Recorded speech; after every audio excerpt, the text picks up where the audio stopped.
Crocodile's stronghold rose out of the water like something built to intimidate before a single word was ever exchanged.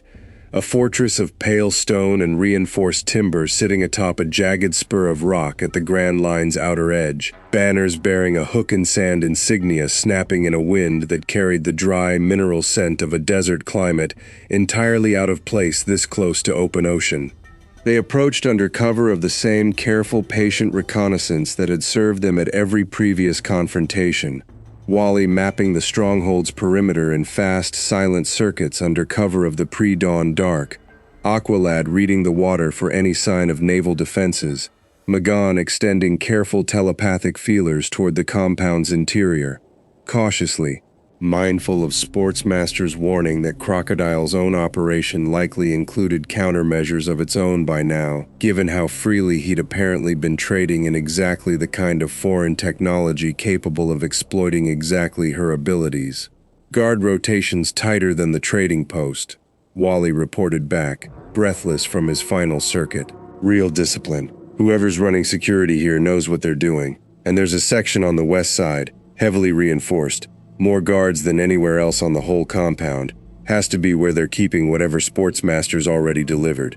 Maybe the generator too if it's finished. It's finished, Sportsmaster said, from where he sat bound but cooperative at the boat's stern, having spent the 2-day sail in a state of watchful, calculating quiet that Robin had learned to read as a man perpetually reassessing his own remaining options, rather than genuine resignation. I know my own timeline. If Crocodile pushed his own people to assemble the final components from my schematics rather than waiting for me to deliver it personally, it could easily be operational already. I'd plan as though it is.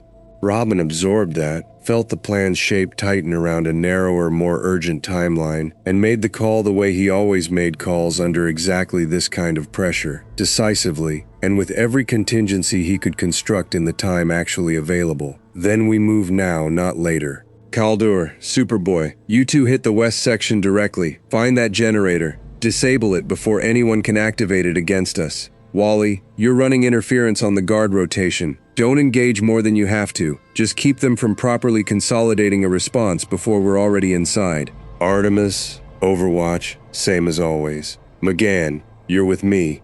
We need eyes on Crocodile himself, and I want to understand what we're actually walking into before we're standing in front of him. They moved at first light, and the stronghold's guards, disciplined as Wally had reported, still proved no real match for 6 people who'd spent 6 weeks learning exactly how to fight in this world, without over-relying on the specific tricks Sportsmaster's careful preparation had once threatened to counter. Aqualad and Superboy breached the west section's reinforced door with a combined strike that staggered its heavy iron hinges loose in a single blow, and found, inside, exactly what Sportsmaster had warned them to expect. A squat, humming device roughly the size of a small boat's engine, wired into a modest generator array. Clearly finished, clearly close to operational. Give me 30 seconds, Aqualad said, already working the housing loose with careful, practiced hands, applying the same patient understanding of mechanism and structure that had once let him read an unfamiliar sea's currents within days of arriving in this world. If Sportsmaster's schematics hold true, the core regulator's the single point of failure. Disable that, and the whole array goes inert rather than simply exploding, which I would very much prefer to avoid, given our current proximity to it. He found it with 15 seconds to spare, the device's low hum dying to silence, and Superboy let out a breath neither of them had quite realized they'd been holding. That's the containment threat handled, Superboy said. Which means whatever's about to happen with Crocodile himself, at least it happens on something closer to even footing. It did not, as it turned out, happen on quite even footing, because Sir Crocodile, when Robin and Magan finally located him, in a sand-floored central chamber that felt deliberately, almost theatrically arid compared to the ocean surrounding his stronghold on every side, proved to be exactly the kind of adversary his reputation had suggested. Tall, scarred, a hooked blade in place of one hand, and radiating a controlled, contemptuous menace that made clear immediately why every local sailor who'd mentioned his name had done so in careful, lowered voices. 6 children, Crocodile said, once Robin and McGann had made their presence known, rather than attempting to hide it further, his voice carrying the particular flat disdain of a man who genuinely believed nothing in the world posed him serious difficulty. My newest business associate warned me you might eventually come looking for him. I confess I expected you to take rather longer, and to arrive with rather more caution than simply walking directly into my own stronghold. Your business associate's containment generator is already disabled, Robin said, choosing directness over any careful diplomatic opening, understanding immediately that a man like Crocodile respected nothing so little as hesitation. The rest of what he's given you we're prepared to discuss, but we're not leaving without confirmation that whatever arrangement you two had is finished. Crocodile's expression didn't shift, but something in his posture sharpened, a predator recalculating the actual danger in front of him rather than the assumed one.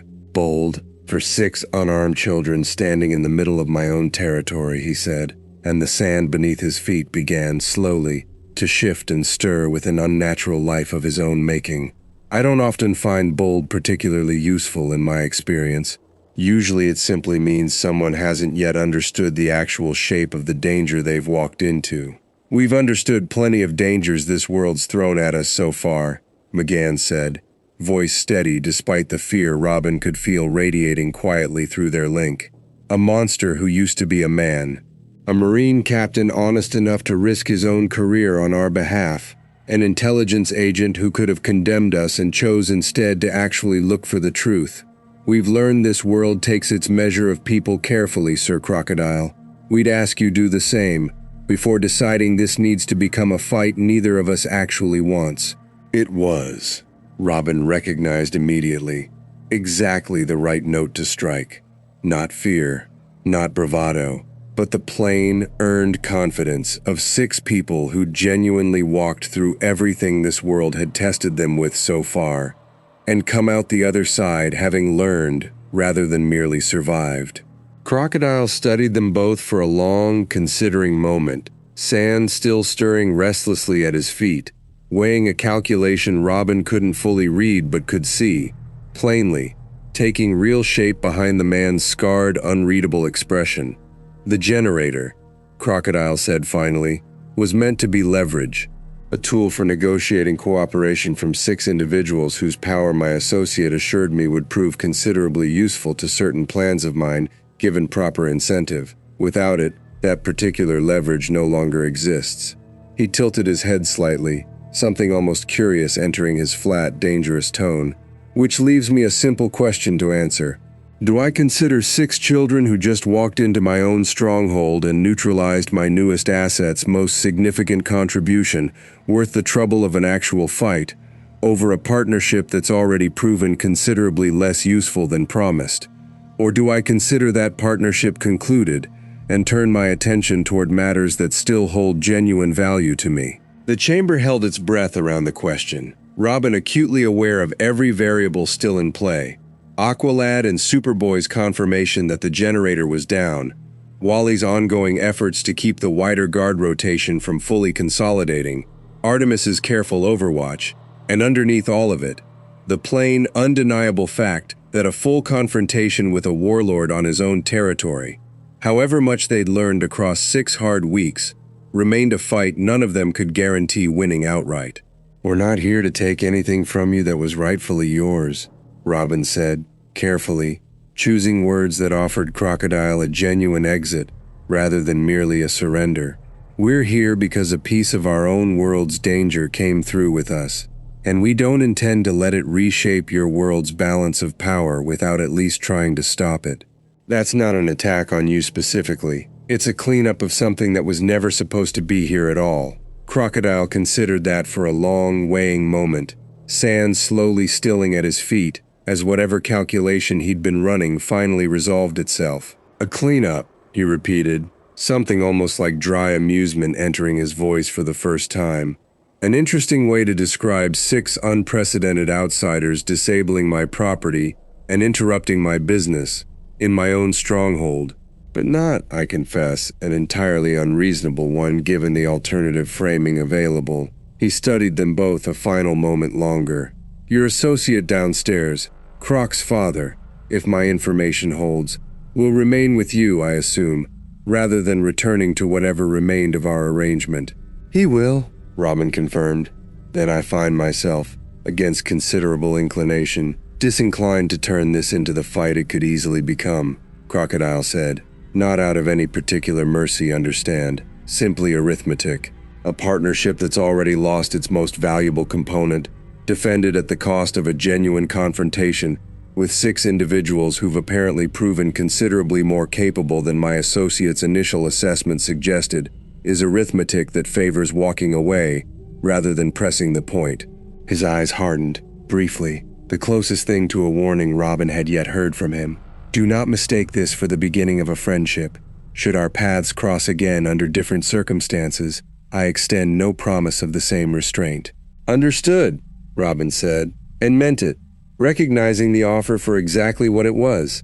Not peace, not alliance, but the closest thing to a stand down this particular confrontation was ever likely to produce, and considerably better, weighed against every worse outcome he'd braced for walking into this stronghold than he'd allowed himself to hope for. They withdrew within the hour, Sportsmaster still bound and quietly, uncharacteristically subdued in the aftermath of watching 6 teenagers talk their way clear of a confrontation his own careful sabotage had very nearly turned catastrophic, and the boat carried them back out across open water, with the particular exhausted, hard-won relief of a genuine crisis finally, properly resolved. It was 3 days later, back on familiar water within reach of Corell's next scheduled check-in, that word finally reached them of just how far the story of tonight's confrontation had already traveled. Not through official marine channels this time, not through Cipher Pol's careful institutional process, but through the same restless, unstoppable current of sailor rumor that had first carried Voss to their beach weeks ago, now carrying something considerably larger. The story of 6 unclassified outsiders who had walked into a warlord's own stronghold and walked back out again, unharmed, having disarmed a threat that could have reshaped an entire stretch of the Grand Line's fragile balance of power. 6 weeks after falling out of a broken Zeta-tube onto an unfamiliar beach, the 6 of them sat together around a fire that felt, for the first time since their arrival, less like a temporary shelter against an incomprehensible world, and more like something they had genuinely, hard-earnedly built for themselves within it. Not home, not yet, maybe not ever in the way home used to mean, but something real, something theirs. "We're not done," Robin said quietly, watching the fire, understanding even in this rare moment of earned peace that a world this large, this genuinely dangerous, was unlikely to let 6 unprecedented outsiders simply rest for long. Whatever comes next, getting home or learning to live here properly if that door's really closed, we're not done with this world, and it's not done with us. "No," Aqualad agreed, quiet and steady as ever. "But we are, I think, considerably better equipped to meet whatever comes next than we were the day we fell out of that rift. That has to count for something." It did. Around the fire, 6 kids who'd crossed an ocean of unfamiliar water and unfamiliar danger to reach exactly this moment, allowed themselves, finally, the smallest measure of hard-earned rest. Not an ending, not yet, but a foothold, genuinely built, in a world that had tested them at every possible turn, and had, at every turn, found them equal to it. The fire burned low that night, and for the first time since the rift tore them loose from everything familiar, nobody reached for the next crisis, the next plan, the next careful calculation of risk against opportunity. They simply sat together, 6 kids who had crossed an ocean of unfamiliar danger and come out the other side not unscathed, but intact. And, more than that, genuinely changed by what this strange world had asked of them. Sportsmaster sat a short distance off, still bound but no longer straining against it, watching the fire with an expression none of them could quite read, a man without a clear place in this story anymore, carried along by a decision none of them fully understood yet how to feel about. Artemis didn't look at him often. When she did, something in her face had softened, fractionally, from the raw fury of that lantern-lit compound. Not forgiveness, not yet, maybe never, but something quieter, something she was still learning the shape of.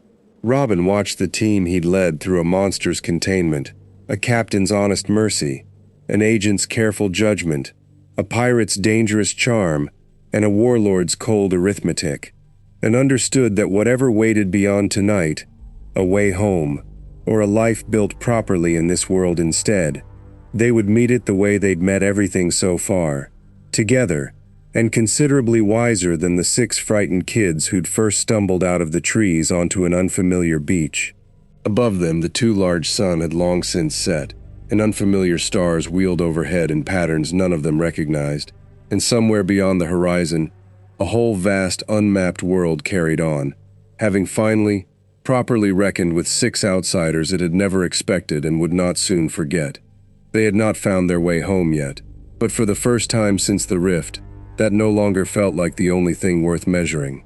Artemis loosed the first arrow before he could say anything else, and Sportsmaster moved exactly the way she'd expected him to, sidestepping with the same fluid economy she'd watched her whole childhood, the arrow punching into the wall where his shoulder had been a half-second before. "You're going to have to do better than the shots I taught you," he said, already circling, already reaching for something at his belt. "I'm not using the shots you taught me," Artemis said, and loosed a second arrow, this one curving on a trajectory that made no sense until the modified Fletching Say's forge work had made possible, caught an air current Sportsmaster hadn't accounted for, and clipped his forearm before he could fully clear its path. He hissed, more surprise than pain, staring at the shallow cut with something that might have been the first genuine respect Robin had ever seen him show his daughter. "That's new," he said. "A lot's new," Artemis said. "You don't know me anymore. Stopped knowing me a long time before some rift dropped us both in the same ocean." The fight that followed was unlike anything Robin had watched the team engage in since their arrival. Not because Sportsmaster was the most dangerous opponent they'd faced, but because every device he brought to bear had been built, deliberately and with real tactical intelligence, to counter exactly the specific capabilities of exactly these 6 people. A concussive round tuned to disrupt Aqualad's control over water mid-motion, a kinetic dampener calibrated precisely against Superboy's mass and momentum, the sonic psychic pulse that had already caught McGann once, and that she now worked hard to stay clear of a second dose of, keeping her telepathic presence carefully shielded, even as she fought to lend the team what support she safely could. "He's studied us," Robin said, ducking a spray of some kind of adhesive foam clearly meant to slow his own acrobatics, rolling clear and coming up already calculating the next opening. "Not just from 3 weeks ago. From before. He knew us back home. He's had years of data, not just weeks." "Which means he's got a limit," Aqualad called back, redirecting a fresh water surge around a device meant to disperse it before it could form. "He built these weapons against who we were when he last saw us fight, not against what we've learned in this world since."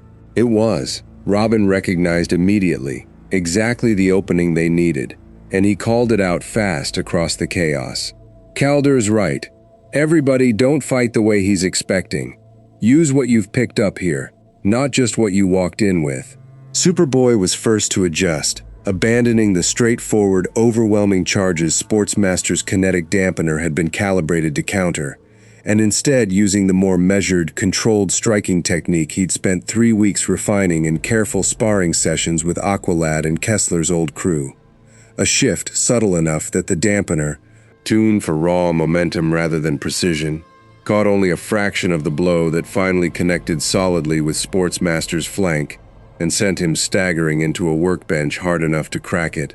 "That's new too," Sportsmaster grunted, recovering fast, wary now in a way he hadn't been at the fight's start. Aqualad followed the same instinct, abandoning the large, dramatic water surges his training back home had emphasized in favor of the tighter, more controlled techniques the strange, ancient texture of this world's ocean had taught him to appreciate over the past 3 weeks. Smaller, more precise strikes that the concussive rounds, tuned for broader disruption, struggled to properly counter. Even Artemis, working through her own tangled fury with the focus Robin had watched her build across every practice session with Say's forge, found openings Sportsmaster's memory of her couldn't have anticipated. Arrowheads dense enough to punch through improvised armor plating, he'd clearly assumed his gear would deflect without difficulty. Angles of approach that came from 3 weeks of studying a monster's weak points, rather than the standard tournament archery her father had once tried, and largely failed, to shape her around. Sportsmaster's confidence cracked by degrees as the fight wore on, each carefully built countermeasure proving less complete than he'd apparently believed, and Robin watched the calculations shift behind the man's eyes from smug certainty toward something considerably more careful, a professional recognizing, in real time, that his data was 3 weeks stale against opponents who had spent every one of those weeks becoming something his careful preparation hadn't fully accounted for. The end came fast, once the shift had properly taken hold. Aqualad's water finally driving Sportsmaster's footing out from under him. At the same moment, Artemis's arrow, aimed with cold, controlled precision rather than fury, pinned his weapon hand cleanly to the wooden workbench behind him, and Superboy's hand closing around his throat with exactly enough force to hold him utterly still without doing him any lasting harm at all. "Enough," Robin said, moving in close now that the fight's shape had resolved, and Sportsmaster, pinned and disarmed, went still with the particular stillness of a professional recognizing when a fight was genuinely over rather than merely paused. "Well," he said, breathing hard, gaze flicking once to the arrow through his hand with clinical rather than pained interest. "That's considerably better than I expected out of any of you, 3 weeks in." His eyes found Artemis, and whatever complicated thing had flickered across his face at the fight's start returned, briefly, before smoothing back into something more carefully guarded. "Genuinely, that's not me managing you. That's me meaning it. I don't care if you mean it," Artemis said, though something in her voice had softened by a fraction that Robin doubted she'd have admitted to. "Tell us what you've given Crocodile. All of it. Right now." Sportsmaster considered the demand, weighing it the way he weighed everything, and something in his expression suggested he'd already run this exact scenario in his head more than once across the past 3 weeks, planning for the possibility that his own daughter and her strange, powerful teammates might eventually track him down.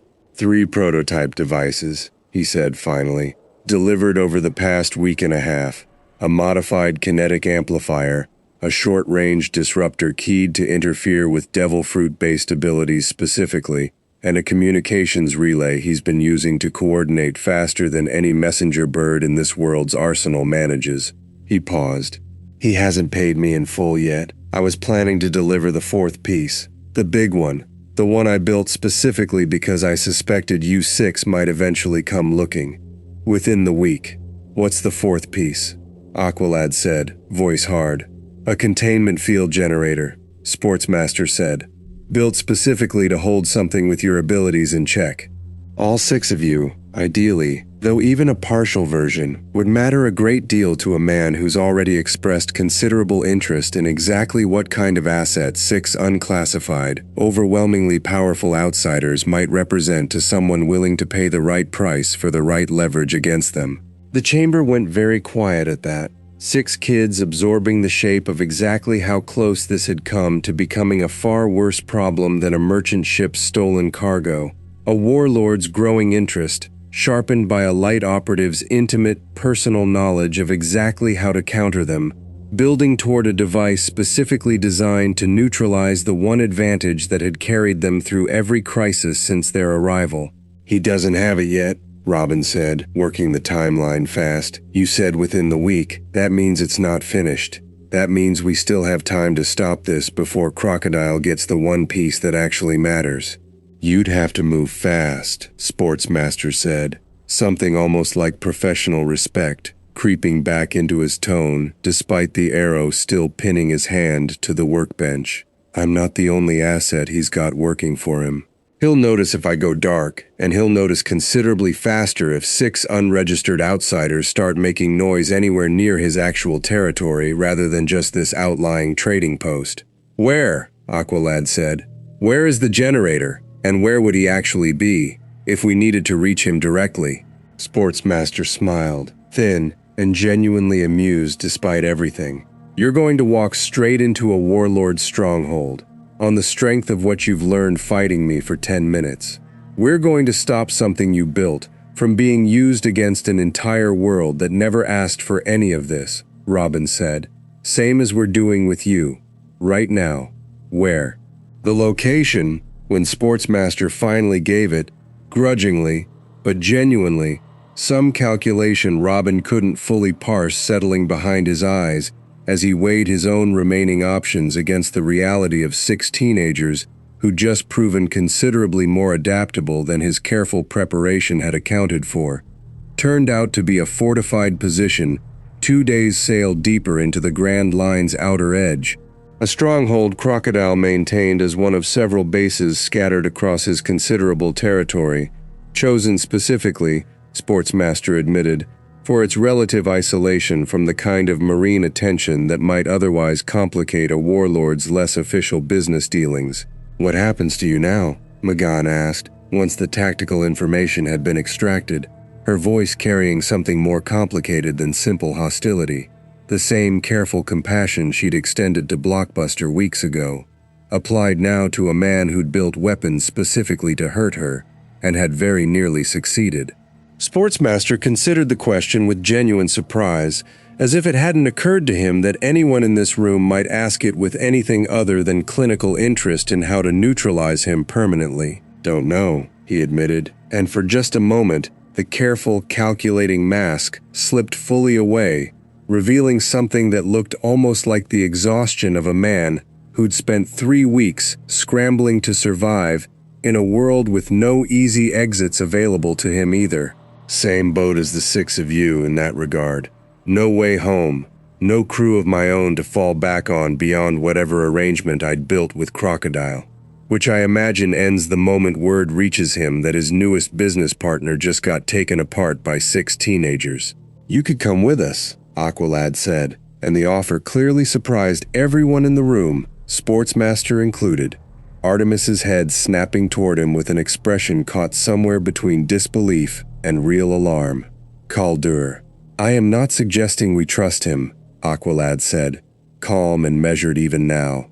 I am suggesting that a man with nowhere else to go, in a world this dangerous, left entirely to his own devices, is a considerably worse long-term problem than one we can at least attempt to keep some accounting of. He looked at Sportsmaster directly. This is not an offer of friendship. It is an offer to not simply abandon a problem we already understand the shape of, in favor of one we would have to rediscover blind, later, at a worse moment. Sportsmaster studied Aqualad for a long moment, something calculating and genuinely surprised working behind his expression, before he laughed, short and humorless. That's either very smart or very naive, he said. Might be both. His eyes moved to Artemis, and whatever question sat behind the look, he didn't voice it directly, letting it hang instead in the space between them. No, Artemis said, before he could ask it properly. I'm not ready for that. Maybe not ever. But I'm not going to be the reason 6 of us make a worse call about a genuine threat just because I've got history with him that none of the rest of you carry. She looked at Aqualad, something tight and complicated in her expression. If you all think keeping track of him is smarter than cutting him loose, I won't fight that. I just need everyone to understand I'm not doing it because I've forgiven anything. I'm doing it because the tactics make sense. Understood, Robin said, and meant it, filing the whole exchange away with the same careful respect he tried to extend to every hard, complicated choice any of them made under pressure like this. Then here's what happens now. We restrain him properly, not permanently, but enough to move him without incident, and we head for Crocodile's stronghold before that containment generator gets finished and delivered. Whatever else this becomes, we don't let a device built specifically to neutralize us end up in a warlord's hands. They moved within the hour, Sportsmaster bound and, against every one of his own considerable protests, genuinely cooperative once the alternative, being left stranded and hunted by whatever remained of Crocodile's organization once word of tonight's fight inevitably spread, had settled into something he clearly recognized as the worse of his 2 remaining options.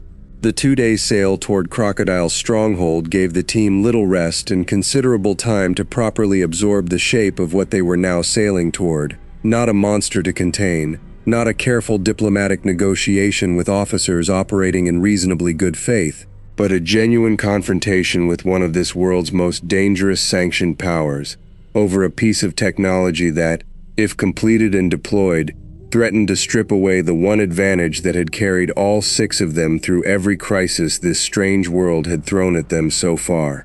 "We need every advantage we can get," Robin said. On the second night, chart spread once more across the boat's deck. The whole team gathered close, Sportsmaster bound but listening from a few feet distant, an uneasy, uninvited addition to the planning that nobody had quite decided how to fully account for yet. Crocodile's stronger than anything we've faced. A Warlord-level devil fruit user, backed by real forces, on his own territory, with home field advantage we don't have. "We have information he won't expect us to have," Aqualad said, nodding toward Sportsmaster. "Details of his stronghold's layout, his current arrangement, the specific device we're actually there to stop before it reaches him. We have 6 weeks of learning this world's actual rules," Superboy added, quiet but certain. "We're not the same 6 people who fell out of that rift onto a beach. Whatever we find in that stronghold, we're not walking in blind the way we would have a month ago." Robin looked around at the team, battle-tested now in ways none of them had been when this story began, carrying real scars both visible and otherwise, having navigated a monster's containment and a Marine captain's honest diplomacy, and a Cipher Pol agent's thorough, uncertain assessment, and a pirate captain's dangerous charm, and now, finally, a confrontation with a piece of their own world's darkness that had very nearly turned an entire foreign world's balance of power against them, and understood, with the same clear-eyed certainty that had guided every hard call since that very first beach, that whatever waited for them at Crocodile's stronghold represented the true climax of everything this strange, unwanted journey had been building toward. "Then let's finish this properly," he said, "before that generator reaches him, before this becomes a problem we can't undo."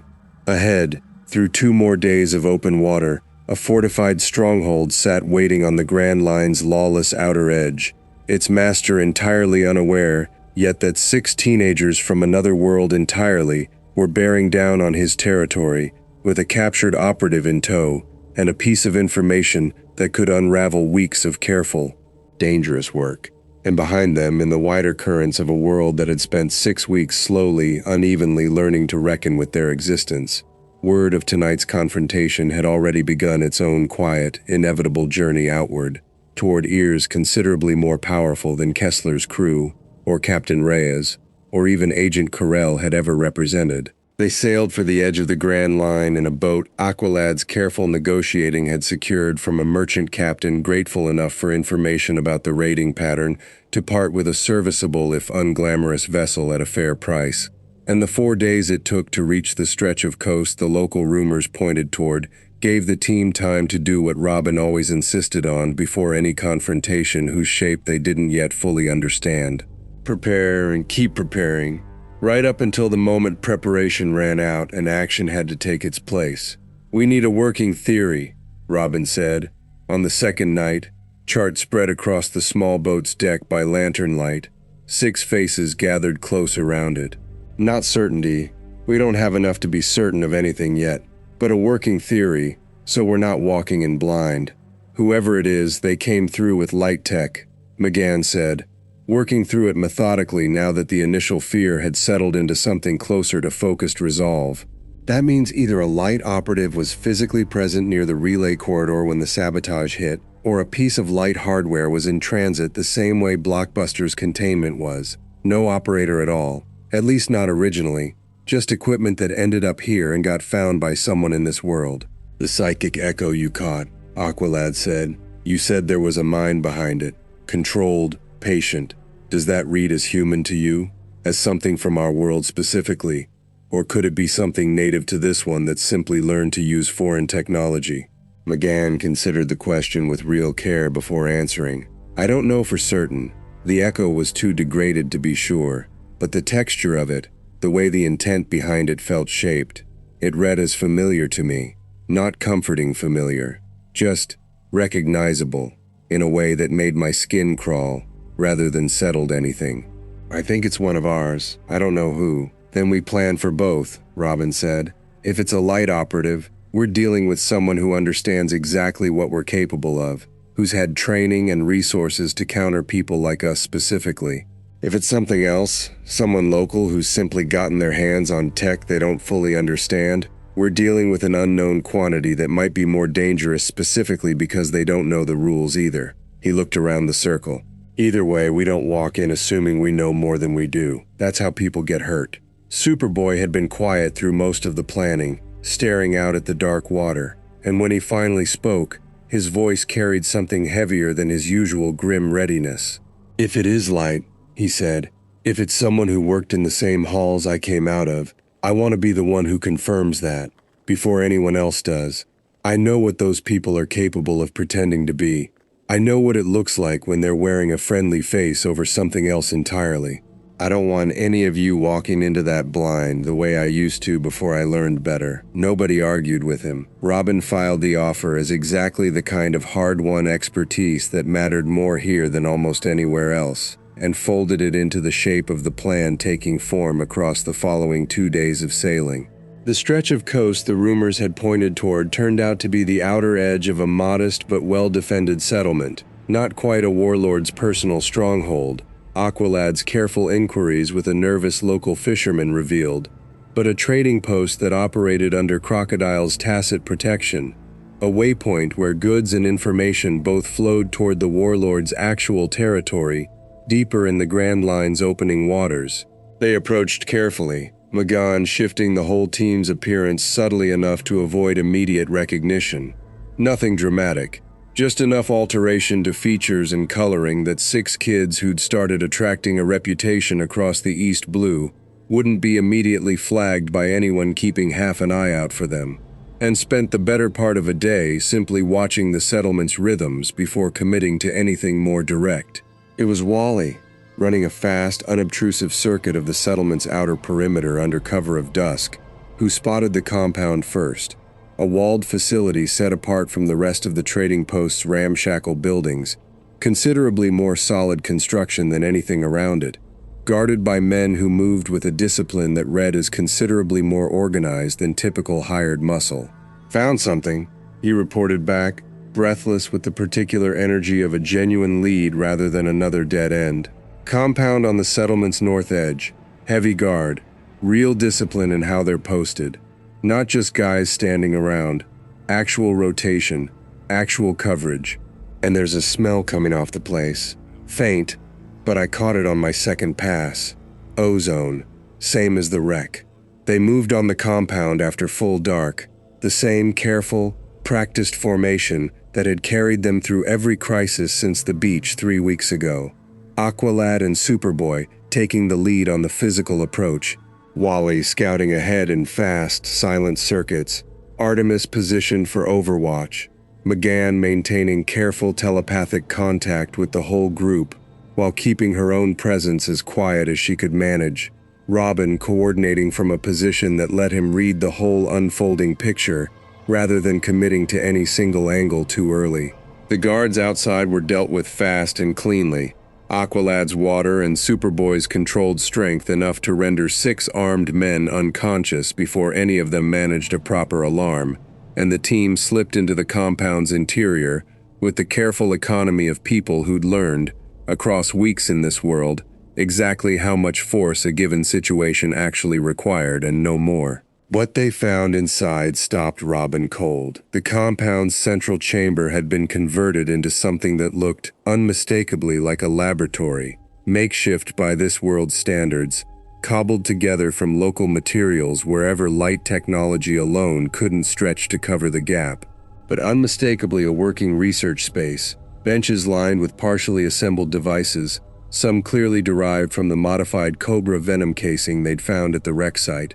Others stranger, more ambitious, hinting at purposes Robin couldn't immediately identify. And at the center of it, working alone at a bench lit by a lantern retrofitted with what looked like scavenged circuitry, was a figure Robin recognized immediately, and felt the whole shape of the mission shift under him at the sight. "Sportsmaster," he said, low, and felt the whole team's tension spike in unison at the name. Lawrence Croc, Artemis's own father, mercenary, longtime light operative, a man the team had crossed paths with more times than any of them cared to count back home, looked up from his work with an expression that held none of the surprise Robin might have expected, only a slow, calculating recognition that made clear he'd known, or at least strongly suspected, that this exact confrontation was coming.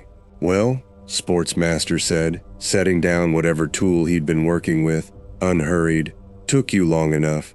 Artemis had gone rigid beside Robin, bow already half raised, her face a complicated mixture of shock and something harder, older, the particular tangled fury of someone confronting a parent who'd never once given her reason to expect anything gentler than exactly this.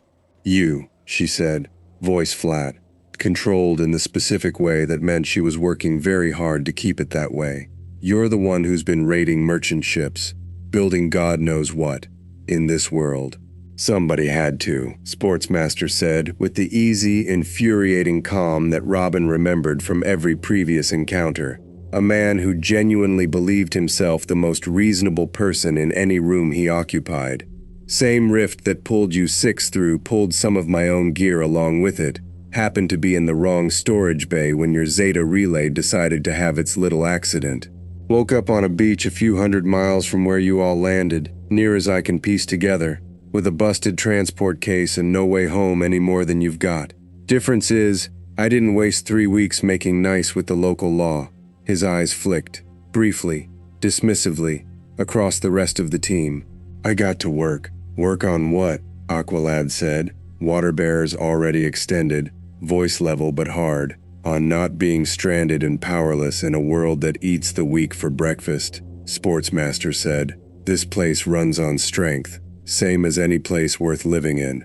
I spent 3 weeks learning its rules faster than you lot apparently managed, and I found myself a business partner who understands exactly what kind of value a man with real tech and real skill brings to a world still fighting with swords and sea monsters." He smiled, thin and satisfied. "Sir Crocodile's a reasonable man. Once you show him something worth his attention, and modified light hardware, deployed properly, is worth a great deal of attention in a world that's never seen anything like it." Robin felt the true shape of the danger land all at once. Not just a stranded mercenary scraping together a living, but a light operative with genuine tactical brilliance actively building a partnership with one of this world's most dangerous sanctioned powers, trading foreign technology for position and protection in a world that had no defense against it because it had no framework for understanding it at all. "You're arming a warlord," Robin said. "With tech this world has no answer for." "I'm surviving," Sportsmaster corrected, mild as ever. "Same as you claim to be doing. Chained monster and marine handshakes and all. Difference is, my method actually gets me somewhere. Yours just gets you a leash with a slightly longer chain." "You're not surviving," Artemis said, and her voice had gone very quiet, very controlled, in the way Robin had learned meant she was closer to the edge than she looked. "You're doing exactly what you always do, taking whatever's around you and turning it into leverage, no matter who it costs. You did it to Mom. You tried to do it to me. Now you're doing it to an entire world that doesn't even know what hit it yet." Sportsmaster's expression didn't change, but something in his eyes did. A flicker, brief and almost immediately smothered, that might have been the closest thing to genuine feeling Robin had ever seen cross the man's face in any of their previous encounters. "Believe what you want about my reasons," he said. "Doesn't change what's true. This world's about to get considerably more dangerous, whether you 6 approve of the method or not, and you do well to decide fast whether you're here to stop me or just here to watch." He moved before he finished speaking, faster than the casual, unhurried posture had suggested, a modified device already in hand and activating with a low, building whine that every one of them recognized, from grim experience, as trouble arriving considerably faster than any conversation could resolve it. "Cover!" Robin shouted, and the team scattered as the device discharged, not an explosion, but a wide, disorienting pulse that Robin felt crawl unpleasantly across his own senses, even at the edge of its radius, and heard McGann cry out, sharp and sudden, her telepathic presence flickering violently in all their minds, before steadying again, shaken but intact. "Sonic psychic disruptor," she gasped, recovering fast, expression tight with real pain. "Adapted, I think, specifically for me. He's had 3 weeks to study what he remembered about how our powers work, and he's built something meant to counter exactly the parts of us he thought would matter most in a fight like this." Sportsmaster was already moving toward a side exit, unhurried even now. A man who'd never once needed to run from a fight he could instead simply outmaneuver. "Smart girl," he called back, not looking back. "Give her my regards when this is over, assuming there's an over that goes your way."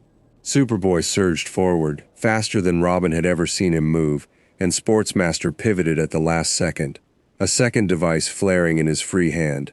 Some kind of concentrated kinetic dampener that caught Superboy mid-charge and staggered him sideways with a force that would have done nothing at all to him 3 weeks ago, back before this man had apparently spent every one of those 3 weeks studying and adapting, specifically toward countering exactly what each of them could do.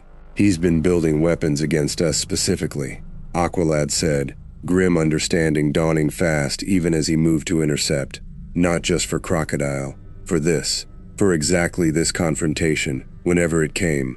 "Then we adjust," Robin said, already recalculating, already reading the compound's exits, the placement of Sportsmaster's remaining devices, the fastest path to actually cornering a man who'd clearly planned for exactly the confrontation currently unfolding around them. "Wally, cut him off at the east exit, fast as you can.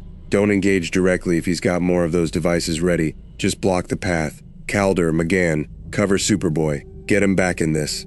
"Artemis, I've got this one," Artemis said, voice hard, already moving, bow drawn, and something in the set of her jaw made Robin hold back whatever caution he might otherwise have voiced, because he understood, watching her go, that this particular confrontation had stopped being a mission variable the moment Sportsmaster's face came into that lantern light, and had become something considerably more personal that she needed, more than any tactical consideration could argue against, to see through herself. The compound erupted into full chaos around them, Wally a blur cutting off the east exit exactly as ordered, Sportsmaster pivoting smoothly to a second path with the fluid adaptability of a man who'd clearly mapped every possible contingency in advance, Aqualad's water surging to intercept a third device before it could fully discharge, Superboy shaking off the kinetic dampener's effect and surging back into the fight with renewed, furious focus, McGann fighting through the lingering disorientation of the sonic psychic pulse to lend what support she could without risking a second, more targeted hit. And at the center of it, Artemis closing the distance on her own father with an arrow already nocked, face set in an expression that held far more than simple tactical focus. "You don't get to do this," she said, voice carrying clear over the chaos. "Not here. Not to a whole world that never did anything to you." Sportsmaster turned to face her fully for the first time since the confrontation began, and something in his expression, just for a moment, shed the calculating calm he'd worn through the whole encounter, replaced by something Robin couldn't quite name. Not quite regret, not quite pride, something tangled and complicated that belonged entirely to the two of them, and to whatever history stretched behind this exact moment. "Then stop me," he said, quiet now, almost gentle in a way that somehow landed harder than any threat could have, "if you think you actually can." The compound's central chamber held its breath around them, 6 kids and 1 dangerous, adaptable man from their own world standing at the center of a confrontation that had just become, in the space of a few violent seconds, considerably more than a mission to stop a threat. And Robin, watching Artemis's face as she stared down her own father across a lantern-lit room in a world neither of them had ever asked to fall into, understood that whatever happened in the next few minutes was going to matter to her, and to all of them, in ways that would outlast this single fight by a very long time. 3 weeks passed in something that almost resembled normal life, If 6 kids stranded on an alien sea could ever be said to have anything resembling normal, they'd relocated, eventually, from the small fishing village to a modest, unclaimed islet a day's sail distant. Aqualad's insistence, mostly, arguing that overstaying their welcome, in a community that had already given them more hospitality than 6 unregistered outsiders had any right to expect, was its own kind of poor judgment. The islet gave them room to train properly, to continue Artemis's work with Say's forge techniques adapted to whatever tools they could scavenge, to let Superboy and Aqualad spar in earnest without worrying about collateral damage to anyone's barn. Wally mapped the surrounding waters with restless, constant energy. McGann kept a careful, gentle watch on the wider mental landscape each day, still finding nothing resembling home, but slowly building something closer to a working map of this world's psychic texture regardless. Carell's check-ins came every 8 days, by fast courier, brief and businesslike, questions about their activities, careful confirmation that the arrangement still held on both sides, no surprises, no escalation. Reyes sent word once, a short personal note rather than an official communication, expressing genuine relief that the arrangement Carell had built seemed to be holding as intended. It was, in its own quiet way, the closest thing to stability the team had found since the rift first tore them loose from everything familiar. It ended on a gray, overcast morning, when Wally came back from his usual coastal run at a dead sprint, real fear on his face, in a way none of them had seen from him since the very first hours after their arrival. "You need to see this," he said, breathless even by his own standards, which meant whatever he'd found had genuinely rattled him.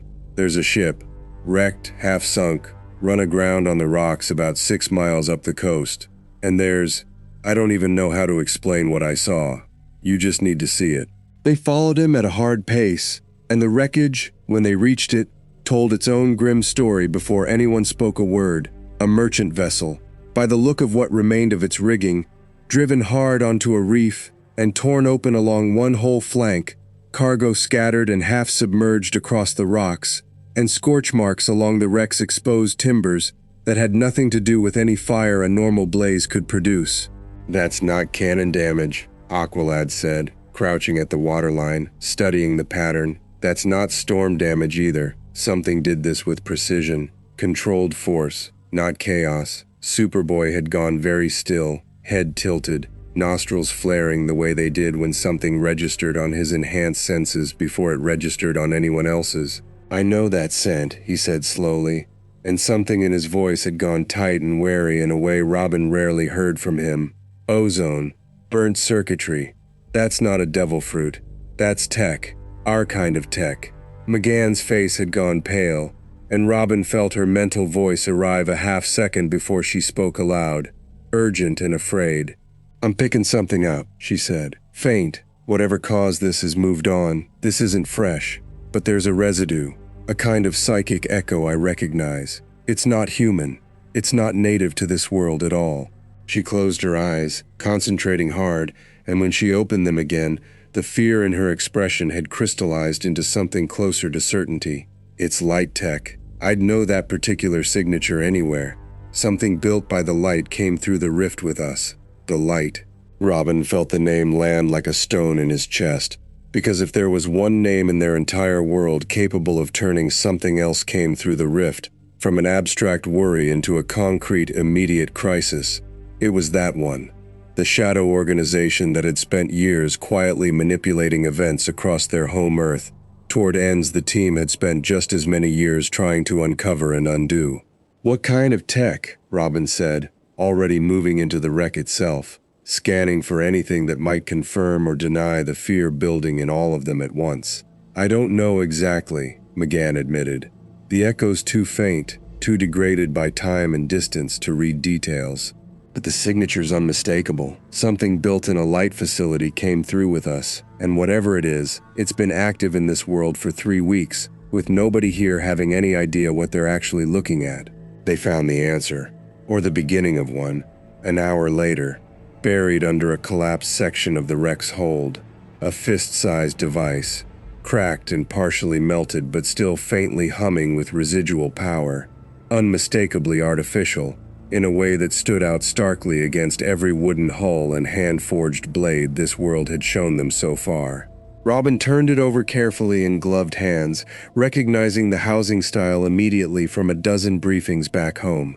Cobra Venom delivery casing, he said grimly. Modified. This isn't standard light hardware. Someone's adapted it for something. Long-range dispersal, by the look of the nozzle array. Adapted for what? Aqualad said. I don't know yet, Robin admitted. But whatever came through this rift with us wasn't just a device. Somebody had to be operating it, or it had to have been in transit with someone who knew how to use it. Devices like this don't modify themselves. He looked up at the wrecked ship, at the scorched timbers, at cargo that had clearly been searched through with methodical, deliberate care, rather than looted in the chaotic scramble of ordinary pirates. Whoever did this wasn't raiding for coin. They were looking for something specific. The picture assembled itself with grim clarity over the following days, pieced together from Aqualad's careful questioning of nearby fishing communities, from Wally's fast reconnaissance of the surrounding coastline, from McGann's increasingly troubled attempts to trace the faint psychic echo back toward its source. A pattern of similarly wrecked or looted vessels stretched back nearly 3 weeks. Always merchant ships, always searched with the same methodical precision, cargo of a particular kind consistently missing, regardless of what else had been left behind. Raw ore, refined metals, in several cases entire crates of what local merchants described only as strange machined parts that none of them had recognized as belonging to any craftsman working these waters. Someone's building something, Superboy said, staring at the pattern Robin had assembled on a rough chart scratched into the sand of their islet camp, systematically, for 3 weeks, while we were sitting here thinking we'd found something like stability. We couldn't have known, Aqualad said, though the words carried little comfort even as he said them. We had no reason at the time to suspect anything else had come through with us. McGann suspected it, Artemis said, not unkindly, just factually. 3 weeks ago, around this same fire, I suspected it, McGann agreed, quiet. I didn't have proof. I didn't push hard enough to find any, either, once the days kept passing without incident. That's on me as much as anyone. It's on all of us, or it's on none of us, Robin said, cutting through the beginnings of blame before it could take proper root, because he understood, from long experience, exactly how corrosive that kind of quiet mutual guilt could become if left unaddressed. What matters now isn't who should have pushed harder 3 weeks ago. It's what we do about what we know today. What they knew, pieced together over the following week of careful investigation, was grim enough on its own. Someone, or something, equipped with light technology and apparently operating with clear strategic intent, had spent the better part of a month systematically stripping merchant vessels across a growing stretch of the east blue of specific materials, building toward some purpose none of them could yet identify. And the trail, when Aqualad finally ran it fully to ground through a network of increasingly nervous fishing villages and merchant captains, led not toward some hidden lair in the East Blue's quiet corners, but toward a name that made every local sailor they questioned visibly pale before answering. Warlord territory, a grizzled merchant captain told them, at a dockside tavern 2 islands from their camp. Voice dropped low even though the conversation was already private. Whatever's been raiding these waters, word is, it's been making straight for the edge of the Grand Line proper. And there's only one name that controls the approach to this stretch of the line worth mentioning in the same breath as Warlord. He glanced around once, superstitiously, before saying it. Crocodile. Sir Crocodile, if you want to keep your head attached while you say it in the wrong company. Robin felt the whole shape of the story shift under him at the name. A name none of them recognized yet with any real weight, but one that every local reaction to it confirmed mattered a great deal more than anything they'd encountered so far. A warlord. One of the world government's sanctioned strongmen, powerful enough to operate with the state's tacit blessing even while running schemes of his own on the side. If whatever came through with us is heading toward a warlord's territory, Aqualad said slowly, working through the implications in real time, then we are no longer dealing with a stray piece of our world's danger loose in an unfamiliar place. We are dealing with something that may already be entangling itself with the single most dangerous political structure we have encountered in this world so far." "Great," Wally said, with none of his usual humor behind the word. "So the thing we should have caught 3 weeks ago just went and made itself a very powerful new friend." McGann closed her eyes, reaching out with careful, controlled focus toward the general direction the merchant captain had indicated, toward whatever remained of that faint, degraded psychic echo she'd first caught at the wreck site, trying to push further than she'd managed before despite the fear it clearly cost her to try. When she opened her eyes again, her face had gone properly ashen, and her voice, when it came, was barely above a whisper. "It's not just tech," she said. "There's a mind behind it. I caught something, just for a second, before it slipped away from me again. Deliberate, controlled, patient in a way that scares me more than raw aggression would. Whatever came through the rift with us isn't a device operating on its own. There's a person guiding it, and whoever they are, they've had 3 weeks in this world to start building something, and they've apparently decided the most powerful man on this whole stretch of ocean is worth reaching out to first." The fire that night burned low.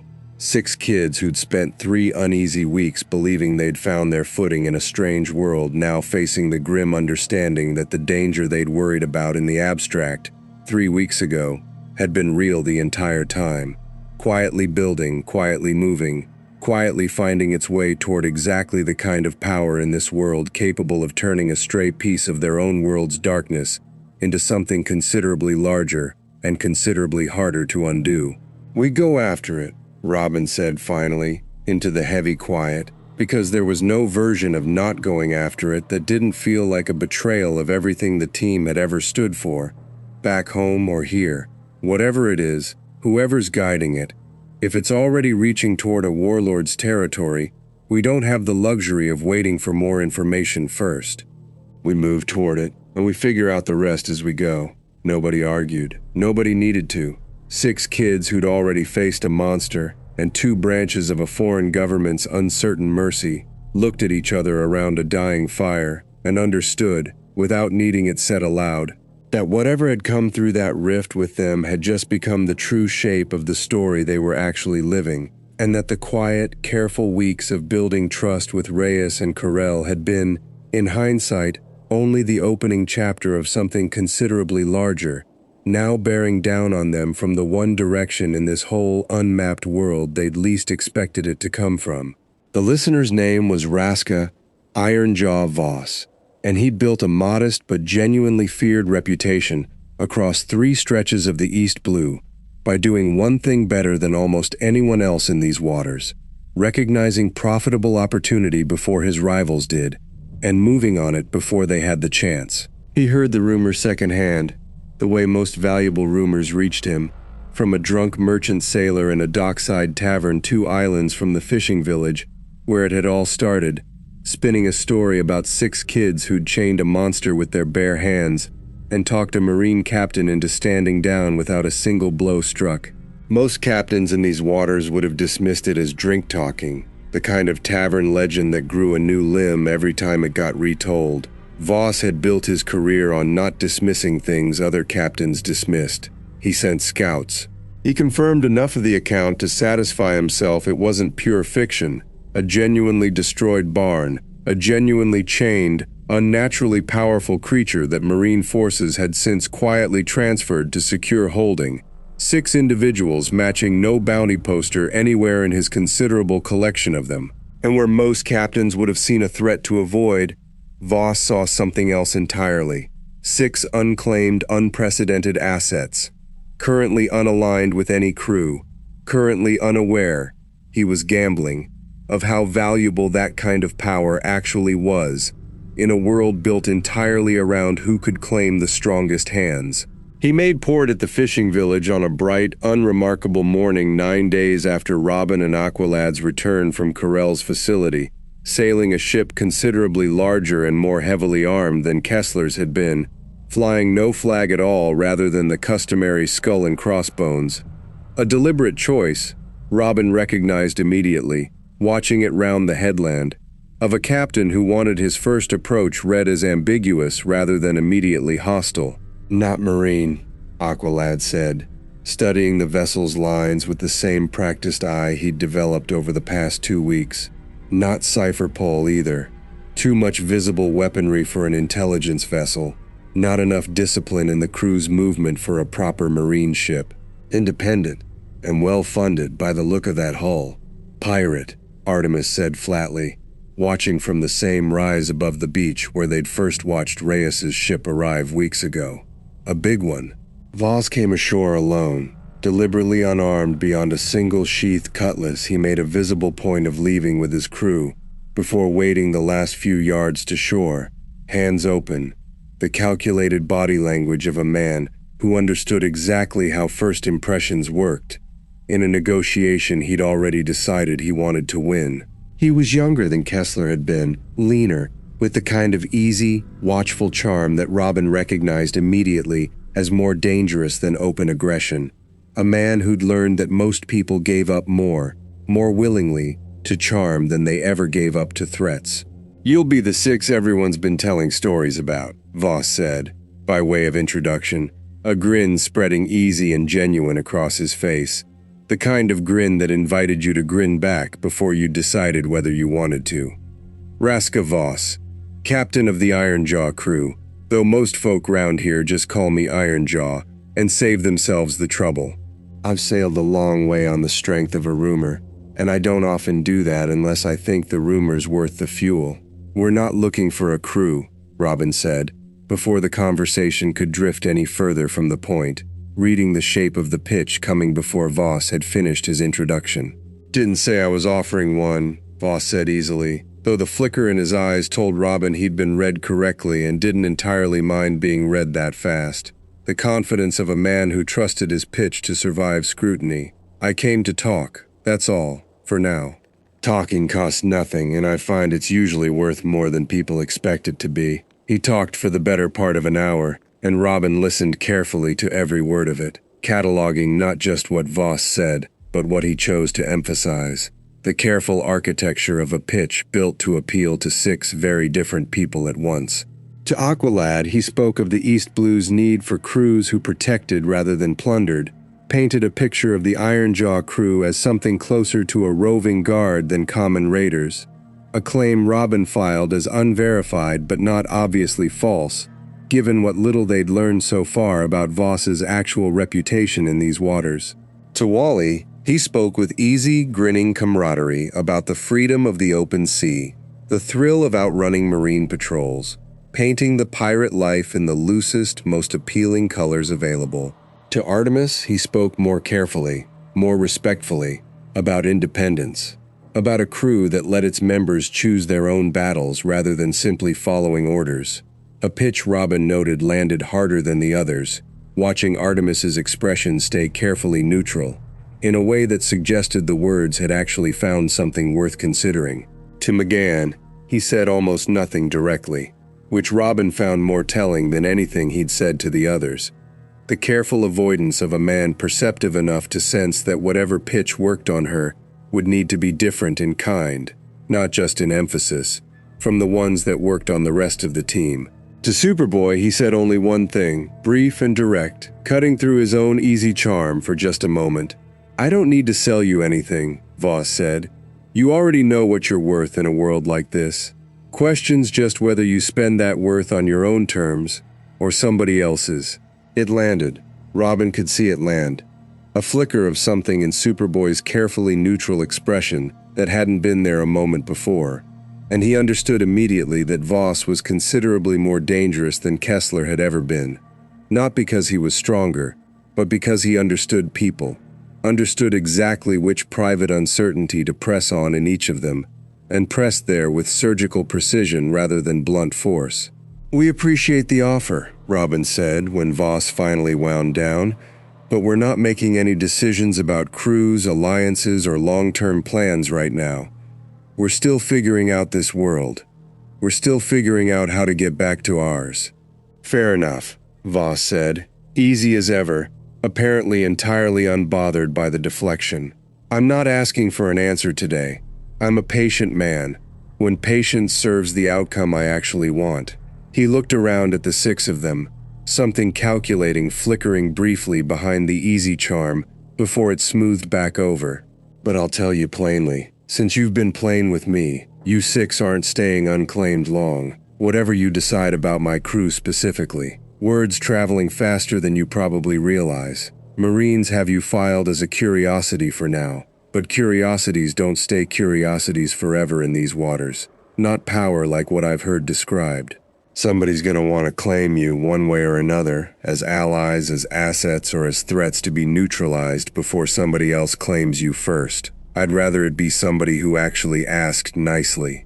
He left it there, a genuine warning wrapped inside his own self-interested pitch, and Robin filed the whole exchange away with the careful attention he gave every piece of information in this strange, unfolding world. Because whatever else Voss was selling, that particular warning had the ring of something true. Voss's ship sailed with the evening tide, no answer given, none demanded, and the team gathered around the fire that night. The same fire, more or less, that had seen them through Blockbuster's containment and Reyes's careful diplomacy and Carell's thorough, uncertain assessment to work through what his visit actually meant. "He's not wrong," Aqualad said, staring into the flames, about the attention only growing. "We have spent 2 weeks assuming the 2 encounters we've already navigated, Reyes, then Carell, represent the full extent of what this world will ask of us. I do not believe that assumption survives contact with a man like Voss showing up entirely uninvited, having sailed considerable distance purely on the strength of rumor. He's dangerous," Artemis said, quiet, and there was something in her tone that made Robin look at her more carefully.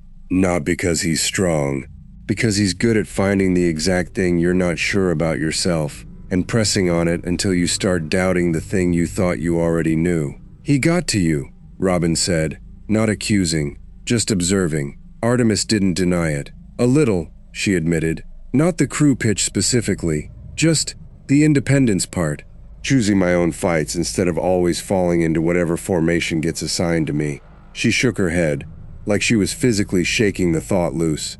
"I don't actually want to join his crew, but I noticed the pitch land before I decided that, and that's worth being honest about, at least to you all."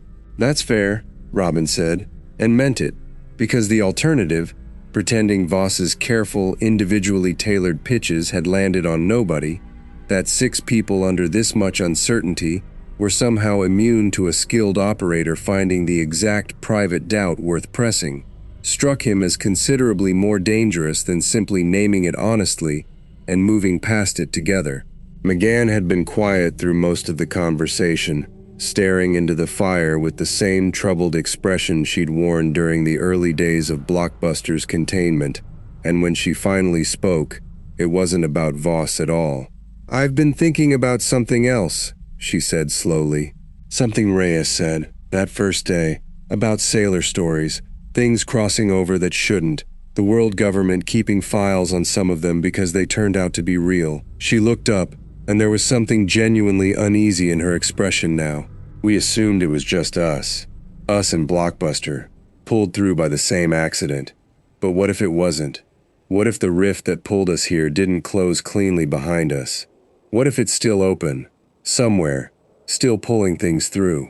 The fire crackled in the silence that followed, and Robin felt the weight of the question settle over the whole group at once, a possibility none of them had seriously entertained in the 2 busy, crisis-filled weeks since their arrival, because there had simply been no time to consider it amid Blockbuster and Reyes and Carell, and now Voss. "You have a reason to think that," Robin said, "or is this just a fear?" "Both, maybe," McGann admitted. "I don't have proof. I just keep thinking about how sudden the rift was, how uncontrolled it felt when it happened. Blockbuster's containment unit was in transit near the relay corridor. That's why he came through with us. But the relay corridor wasn't just carrying his containment unit that day.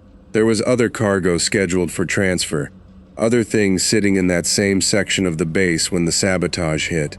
She hesitated. "I don't know what else was in that corridor. Nobody ever briefed us on the full manifest, because it wasn't our mission to know it. But if the rift was as indiscriminate as it felt pulling us through, I don't think we should assume Blockbuster was the only other thing that came with us." Nobody said anything for a long moment, the fire popping and settling, 6 people quietly recalculating a world they'd spent 2 weeks, slowly, carefully learning to understand, against the possibility that it might already contain other pieces of the puzzle they hadn't yet accounted for. "If that's true," Aqualad said finally, slow and careful, "then whatever's already loose in this world has had 2 weeks head start learning it without us. 2 weeks to be found by someone, or hidden by someone, or to do damage we won't hear about until it's already happened, and already shaped how the rest of this world sees anyone who arrived the way we did." "We can't chase a maybe," Robin said, though he felt the weight of the possibility settling into his own calculations, even as he said it. "Not without more to go on, but we keep it in mind. We stay alert for anything that doesn't fit. Strange sightings, rumors that sound like more than just rumors, the kind of story Voss himself came sailing on the strength of. If something else did come through with us, sooner or later, this world's going to start talking about it the same way it started talking about us." It was, in the end, all any of them could do. File the fear alongside every other uncertain variable in a world that kept revealing new layers faster than they could properly map the old ones, and keep moving forward with the same careful, deliberate caution that had carried them through Blockbuster's containment, and Reyes's honest diplomacy, and Carell's thorough assessment, and now Voss's charming, dangerous overture. But the fear, once named around that fire, didn't fully go away, settling instead into the back of every one of their minds like a splinter too deep to easily remove. And 3 weeks later, on a very different stretch of ocean, considerably closer to the Grand Line's lawless edge, something would surface that made clear McGann's uneasy instinct had been exactly right. Something else had indeed come through the rift with them, and it had spent those 2 weeks head start putting itself to work in ways that were about to reshape the entire shape of this story. For 6 kids who'd thought, however briefly, that they'd finally begun to find their footing in a world they never asked to fall into. They settled it in under 2 minutes, the way trained teams settle things when the clock is actually running, and Carell's patient, waiting silhouette down the beach is a constant reminder that time itself, as she'd put it, was its own kind of answer. "Calder and I go in," Robin said, thinking it through as he spoke, weighing each name against what the assessment would likely demand. Calder because he reads as measured and non-threatening even when he's not, and because if this does turn into a fight, he's got the control to de-escalate, rather than escalate by instinct. Me because I can read a room, read a lie, and I've got the most practice negotiating from a position that isn't the strongest one at the table. And the rest of us just wait on a beach, Wally said, arms crossed, clearly unhappy with his assigned half of the plan, even before it had been fully spoken. "Not wait," Robin said. "Watch. Stay mobile, stay close enough to respond if something goes wrong, far enough that Carell doesn't read it as an open threat sitting on her doorstep. McGann, that's mostly you and Superboy. You're the fastest response if something inside actually goes bad. And McGann, you're the only line of communication we'll have once Calder and I are out of easy shouting range." "I can maintain a link at reasonable distance," McGann confirmed. "Not indefinitely if the ship travels far, but for the 2-day sail Carell described, yes. I'll know if something's wrong before it becomes something we can't fix. Artemis and Wally hold position here, keep an eye on the wider picture. If word of any of this spreads further, if another ship shows up, if Kessler's old crew or anyone else brings news we need to know, you two are the ones positioned to catch it and relay through McGann." Nobody loved the plan. Robin didn't love it either, if he was honest with himself. Walking 2 teammates onto an unfamiliar vessel toward an unfamiliar facility, trusting a woman who'd been transparent about the fact that her institution offered no guarantees, was exactly the kind of calculated risk that could look brilliant in hindsight, or catastrophic, with very little room between those 2 outcomes. But every alternative he'd turned over in the huddle carried its own version of that same risk, and this one, at least, kept the most options open on both ends. He walked back down the beach to where Carell waited, Aqualad falling into step beside him, and delivered the terms plainly, the way he'd learned mattered most with someone who valued directness over diplomacy's usual padding. "Calder and I will accompany you for the assessment," Robin said. "The other 4 stay here, mobile, in contact. If something happens during the assessment that either of us believes crosses from thorough into something else, if this becomes coercive, becomes something other than what you've described to us, we reserve the right to leave, and we expect that to not be treated as an act of aggression on our part." Corell considered the terms with the same unhurried care she'd shown throughout the whole encounter, and Robin watched her weigh it the way a professional weighs any negotiation, not for whether she liked the terms, but for whether the terms were workable within whatever constraints actually governed her. "I can agree to that," she said finally. "I would ask in return that your 4 companions remain in this general region rather than scattering, so that if the assessment concludes favorably, which for what it's worth remains my genuine expectation, reuniting the 6 of you doesn't become its own separate complication." "Fair," Robin said, because it was, and because conceding a reasonable point cost him nothing while buying a measure of goodwill that might matter later. The farewells on the beach were brief, tense in the particular way farewells get when nobody says the actual fear out loud. Wally gripped Robin's shoulder hard enough to bruise, said nothing clever for once, just held the grip a beat too long before letting go. Artemis nodded at Aqualad with the flat, steady respect she reserved for people she genuinely trusted, rather than merely tolerated. McGann didn't say anything at all, just reached out mentally, a warm, steady thread that Robin felt settle into place like a hand on his shoulder, present and ready the moment either of them needed it. "I'm here," she said, simple and clear, the whole way. "You're not really alone in there, whatever it looks like." "I know," Robin thought back, and meant it. The ship, once they were aboard, turned out to be considerably more Spartan than Reyes's had been. Functional rather than comfortable, every surface built for efficiency rather than any concession to ease. Corell's 3 subordinates kept a professional, watchful distance throughout the 2-day sail, never overtly hostile, never quite warm either. And Robin used the time the way he used every idle stretch on a mission, watching, cataloging, learning the rhythms of a vessel and a crew that might matter later, in ways he couldn't yet predict. Aqualad, for his part, spent long stretches at the rail, reading the water the way he'd read it back at the fishing village, and reported quietly to Robin on the second evening that something about this stretch of ocean felt different again, a current running counter to what the surface suggested, a depth beneath depth that his Atlantean senses kept snagging on, without fully resolving into anything he had language for. "This world's water is old in a way I don't fully understand yet," he said, low, watching the black swells roll past under a sky thick with unfamiliar stars.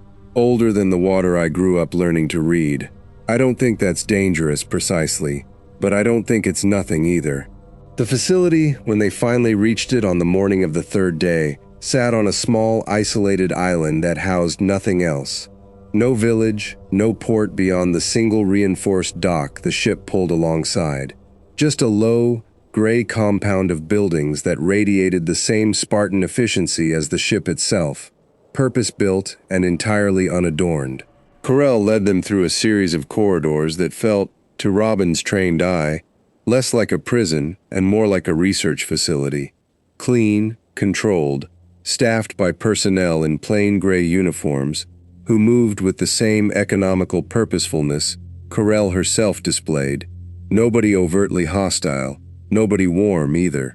The assessment itself, once it began, was more thorough and more genuinely fair than Robin had privately allowed himself to expect. A series of interviews, conducted by different personnel in careful rotation, each testing a different angle of the same core questions. Where had they come from? What had brought them here? What did they want? What did they intend to do with the capabilities they so clearly possessed? Robin answered every question as honestly as he'd promised, watching for the moments where honesty might need careful framing, finding, mostly, that it didn't. The facility's staff seemed genuinely interested in understanding, rather than entrapping him into some damning admission. Aqualad, in a separate room, underwent something closer to a physical assessment, controlled tests of his abilities in a specially constructed tank, staff observing and recording with the careful, respectful thoroughness of scientists, rather than the callous curiosity of captors. He reported to Robin afterward, once they were briefly reunited in a shared holding room between sessions, that the whole process had felt considerably more like genuine study than exploitation.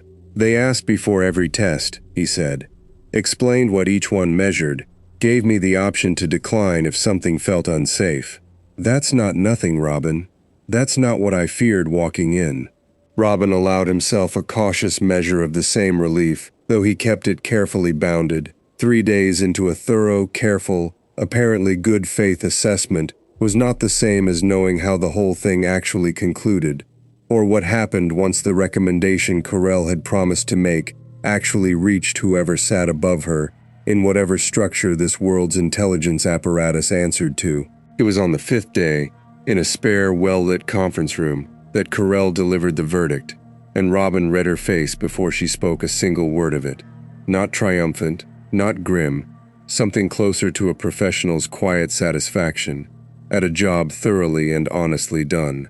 My assessment, she said, based on 5 days of testing, interview, and observation, concludes what Captain Reyes originally suggested, though on considerably more rigorous grounds than his initial report provided. You represent significant, unprecedented capability. You do not represent, in my professional judgment, an organized or intentional threat to this world's stability. My recommendation, forwarded already to my superiors, is for monitored freedom. You remain unregistered as bounty targets or criminals. You are permitted to move within this world's waters, and in exchange, you agree to periodic check-ins with this division so that our understanding of your capabilities and intentions remains current rather than static. And if your superiors don't accept that recommendation, Robin said, because he'd learned, across 5 days of careful questions, that pressing exactly the uncomfortable follow-up was usually the difference between a real answer and a comfortable one. Carell's expression didn't change, but something in her tone carried a weight Robin recognized as genuine rather than performed. Then I will argue the case as forcefully as my position allows, she said. I do not control the ceiling above me, any more than Captain Reyes controlled his. But I have built my recommendation on evidence rather than sentiment, and evidence tends to carry further than sentiment does, in institutions like mine. I believe this recommendation holds. I would not have made it otherwise. It wasn't a guarantee. Nothing in this world, Robin was beginning to understand, ever came as a full guarantee, but it was, weighed against every version of this outcome he'd braced himself for across 5 careful, uncertain days. Considerably better than he'd allowed himself to hope walking onto that Spartan ship a week ago. Thank you, Aqualad said, with the plain sincerity that came naturally to him. For conducting this fairly, we understand that wasn't guaranteed either. Carell almost smiled at that, the first genuine crack in her controlled composure across the entire 5 days. Don't thank me yet, she said. Thank me once my superiors actually confirm the recommendation rather than overrule it. Institutions like mine have a way of surprising even the people working inside them. She was, as it turned out, more right than she knew, because 3 days after Robin and Aqualad rejoined the rest of the team back on the fishing village's now familiar beach, 6 kids reunited, Wally's relief manifesting as an hour of restless, relieved chatter that nobody had the heart to quiet. A message arrived by fast courier vessel that made clear Carell's carefully built recommendation had, in fact, survived contact with her superiors. But it also made clear something Carell herself had not anticipated, something that would reshape the shape of this whole story considerably faster than any of them expected. Word of 6 unclassified individuals possessing overwhelming, unprecedented power had already begun spreading well beyond the narrow channel of official Marine and Cipher Pol reporting, carried this time not by careful institutional process, but by the considerably less careful mouths of sailors, merchants, and the sort of rumor that traveled the East Blues ports faster than any official document ever could. And in the wider waters beyond East Blues' gentle borders, in places where power like theirs drew attention of a very different and very much less patient kind, that rumor had already found its first truly interested listener. The report crossed 3 desks before it reached the one that mattered. Captain Reyes had written it as carefully as he'd promised. Measured language, an honest account of 6 individuals who'd protected rather than endangered. A recommendation for careful, good faith handling rather than containment or force. And for 2 of those 3 desks, that framing held. A fleet administrator skimmed it, noted the unprecedented claim of another world origin with the weary skepticism of a man who'd seen 100 strange sailor stories cross his desk over the years, and forwarded it upward mostly because protocol required unclassified power reports to be forwarded upward, not because he expected anyone above him to take it seriously. The 3rd desk belonged to a woman named Agent Carell, mid-level Cipher Pol, stationed at a regional intelligence post 3 islands distant, whose entire career had been built on taking exactly the kind of report everyone else dismissed and finding the thread worth pulling. She read Reyes's account twice. The first pass, she read it the way it was meant to be read. 6 sympathetic outsiders, a contained threat, a captain's earnest recommendation for leniency. The second pass, she read it for what it actually contained, stripped of Reyes's careful framing. 6 individuals of unclassified, apparently overwhelming power, capable of subduing a threat that no conventional force in the region could have matched, currently unrestrained, currently mobile, currently outside any registry, any bounty system, any bloodline record the world government maintained. Reyes had written a report about 6 children worth extending kindness to. Carell read a report about 6 unknown variables of significant power, currently unaccounted for by any system designed to track exactly that kind of thing, and she understood immediately that whatever Reyes intended by his recommendation, her own superiors were going to read it very differently the moment it crossed their desks. She filed her own addendum within the hour, and sent it up her own chain with considerably more urgency than Reyes's original report had traveled. Robin felt the shift before anyone told him what had caused it. A change in the rhythm of the days that followed Reyes's departure, subtle at first and then increasingly hard to ignore. Kessler's crew, resupplied and eager to move on to more profitable waters, said their farewells on the 4th day, Kessler himself shaking Robin's hand with the particular gruff warmth of a man who'd started the encounter certain he was dealing with dangerous unknowns, and ended it, however briefly, genuinely rooting for 6 kids he barely understood. "Whatever you actually are," Kessler said, "you're better company than most crews I've sailed with. Watch yourselves out here. This sea's kinder than most, but kind's a relative term in these waters, and I get the feeling you're about to find that out properly." He sailed with the tide, red sails catching the wind, and the small fishing village settled back into something closer to its old rhythm. Wary of the 6 strangers still camped near the old fort, but no longer actively afraid of them, the particular adjustment communities make when the extraordinary becomes, through sheer repeated exposure, merely unusual. It was on the 6th day that the second ship appeared, and Robin knew immediately, watching it round the headland, that this was not Captain Reyes returning with good news. It was smaller than Reyes's vessel, sleeker, painted a flat charcoal gray rather than marine white. No visible insignia at all beyond a small, unobtrusive marking near the stern that meant nothing to Robin's untrained eye, but made Kessler's departed first mate, who'd stayed behind an extra day to trade gossip with the village blacksmith and happened still to be present, go visibly pale the moment he spotted it from the beach. "That's Cipher Pol," Geller said, backing away instinctively even though the ship was still a quarter-mile out. "That's not a fleet ship, that's an intelligence vessel. Nobody wants that flag showing up on their coast." Aqualad's markings had already begun to glow faintly, a reflexive readiness rather than a conscious choice, and Robin felt the whole team's attention sharpen at once. 6 people who'd spent a week settling into something resembling calm, suddenly reassembling into the tight, watchful formation that crisis demanded. "Everyone stays calm," Robin said, quiet, urgent. "We don't know yet if this is hostile. We don't repeat what almost happened on Kessler's beach. We watch, we assess. We let them make the first move before we decide what kind of encounter this is." The launch that came ashore carried 4 figures, and the woman who led them moved with a controlled precision that read, to Robin's trained eye, as considerably more dangerous than Reyes's careful diplomacy had ever suggested. Not because she moved aggressively, but because every motion was economical, purposeful, the bearing of someone who had trained her body to reveal nothing she hadn't already decided to reveal. "Agent Carell," she said by way of introduction, once she'd crossed the sand to stand before them, close enough now that Robin could see her eyes moving across all 6 of them simultaneously, cataloging rather than merely looking. "Cipher Pol Division 9. I've read Captain Reyes's report with considerable interest, and I have some questions his report did not adequately answer." "We answered everything Captain Reyes asked us," Aqualad said, stepping forward slightly, his voice carrying the same calm, grounding authority Robin had come to rely on in exactly these kinds of moments. "We were forthright with him. We intend to be equally forthright with you."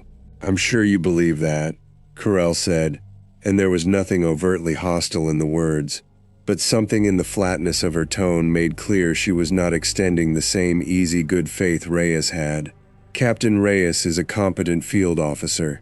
He is also, by his own report's admission, unequipped to properly assess a threat of unprecedented origin and capability. I am considerably better equipped for that assessment, and my read of his report suggests 6 individuals who represent a level of unaccounted-for power this organization has a professional obligation to properly understand, register, and, if the assessment warrants it, contain." "Contain," Wally repeated, and Robin caught the edge in his voice, the first flare of a temper that had been simmering under the surface since the ship first appeared. "We're not a threat. We stopped a threat. There's a difference, and it's kind of a big one." "You subdued one threat," Carell said, unmoved. "That does not resolve the question of what threat you yourselves might represent, whether by intention or by accident, in a world with no framework for understanding what you actually are. I am not here to accuse you of malice. I am here because 6 individuals capable of what Reyes describes, existing entirely outside every system this organization uses to track and manage power, is precisely the kind of unresolved variable my division exists to properly resolve." "And what does resolve mean exactly?" Artemis said, bow not raised but hand resting near it. "In whatever framework you're operating from." Carell's eyes moved to her, unhurried, assessing. "It means an interview, a thorough one, conducted at a proper facility rather than an open beach, with the resources necessary to actually understand what you are, rather than simply accepting your own account of yourselves on faith, however sincerely offered. If that assessment confirms what Reyes's report suggests, that you represent no organized threat to this world's stability, I have every intention of recommending exactly the kind of accommodation he proposed. But I will not make that recommendation based on an unverified account given to a fleet captain with no training in intelligence assessment. That would be professionally irresponsible, and I don't intend to be irresponsible about 6 individuals of this capability."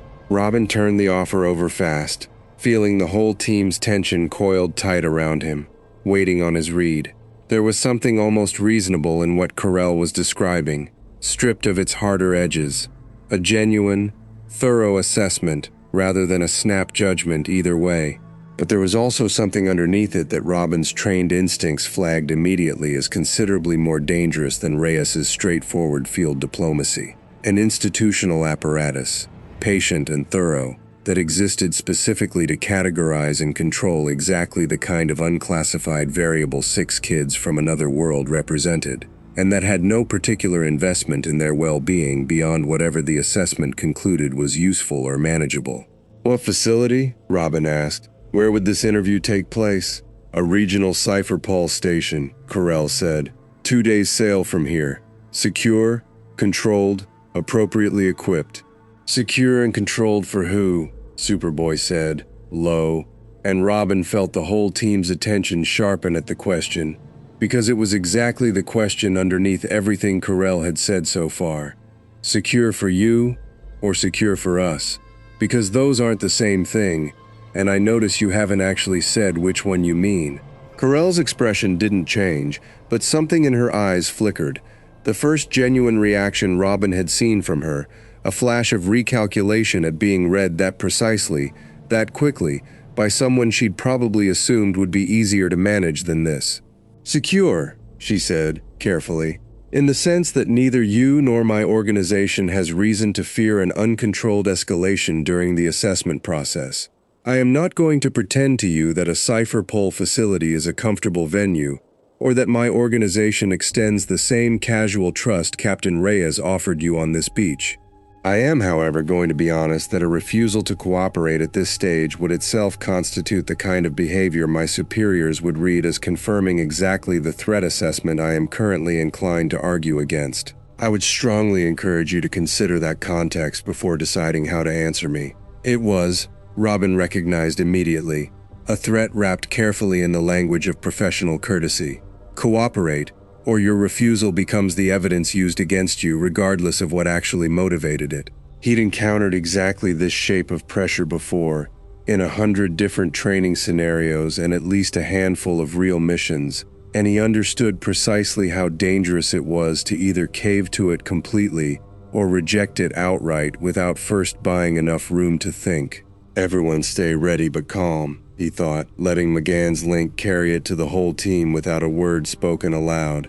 This isn't a fight yet, but it's not nothing either. We need more information before we decide how far to bend. Copy, Aqualad returned, and Robin felt the small, steadying reassurance of a teammate who'd read the situation the same way he had. We're willing to talk further, Robin said, out loud, choosing each word with the same care Corell had clearly chosen hers. But 6 of us walking onto an unfamiliar ship, toward an unfamiliar facility, based entirely on your account of what secure means, isn't a reasonable ask without more transparency than you've given us so far. What exactly does this assessment involve? Who conducts it? What happens to us during the 2 days it takes to sail there, and what happens after, regardless of what the assessment concludes? Corell studied him for a long moment, and something in her expression shifted slightly. Not warmth, not exactly, but a flicker of something like professional respect, the recognition of someone negotiating more skillfully than she'd anticipated from what her briefing had described as 6 unregistered teenagers. Fair questions, she said finally. I'll answer what I can. The assessment involves observed testing of capability, structured interviews conducted by qualified personnel, and a review by senior Cipher Pol leadership of the resulting findings. You would not be restrained during transport, provided you cooperate with reasonable requests. The outcome, if the assessment confirms no organized threat, would most likely mirror Captain Reyes's original recommendation: monitored freedom, not imprisonment. If the assessment concludes otherwise, she paused here, and for the first time chose not to finish the sentence, letting the implication sit rather than spelling it out. That's not actually an answer, Artemis said flatly. That's a threat with better manners than most threats bother to use. It's the honest answer available to me, Corell said, and there was something almost weary in it now, the fatigue of someone who dealt daily in exactly this kind of impossible transparency, forced to be truthful about an institution that did not always reward truthfulness with fair outcomes. I did not design the system I work within. I am telling you plainly what it is, rather than dressing it up as something gentler than it actually is, because I suspect, correctly, judging by the last several minutes, that you would see through the dressing anyway. There was something almost respectable in that admission, Robin thought, even as every instinct in him flagged the whole encounter as considerably more dangerous than the one with Reyes had been. She was being honest about an institution that offered no guarantees, and asking them to walk voluntarily into its uncertainty anyway, on the argument that refusal would be read as confirmation of exactly the threat she claimed she didn't yet believe they represented. He looked around at the team, at Aqualad's steady, weighing calm, at Wally's barely leashed frustration, at Artemis's flat, unimpressed read of the whole proposition, at Superboy's grim readiness for whatever came next, and McGann's quiet, careful attention, watching Corell with the particular focus of someone testing whether telepathic surface impressions matched the words actually being spoken, and understood that whatever he decided here was going to shape everything that followed, in ways considerably larger than the last time he'd made a call like this. We need to talk among ourselves, Robin said, privately, before we answer. Corell considered that, and after a moment, nodded once. Take what time you need. I would remind you only that time itself is a kind of answer. in situations like this one, but I won't rush a decision this significant." She withdrew a respectful distance down the beach with her 3 subordinates, and the team drew together into the tight huddle that 100 missions had made second nature.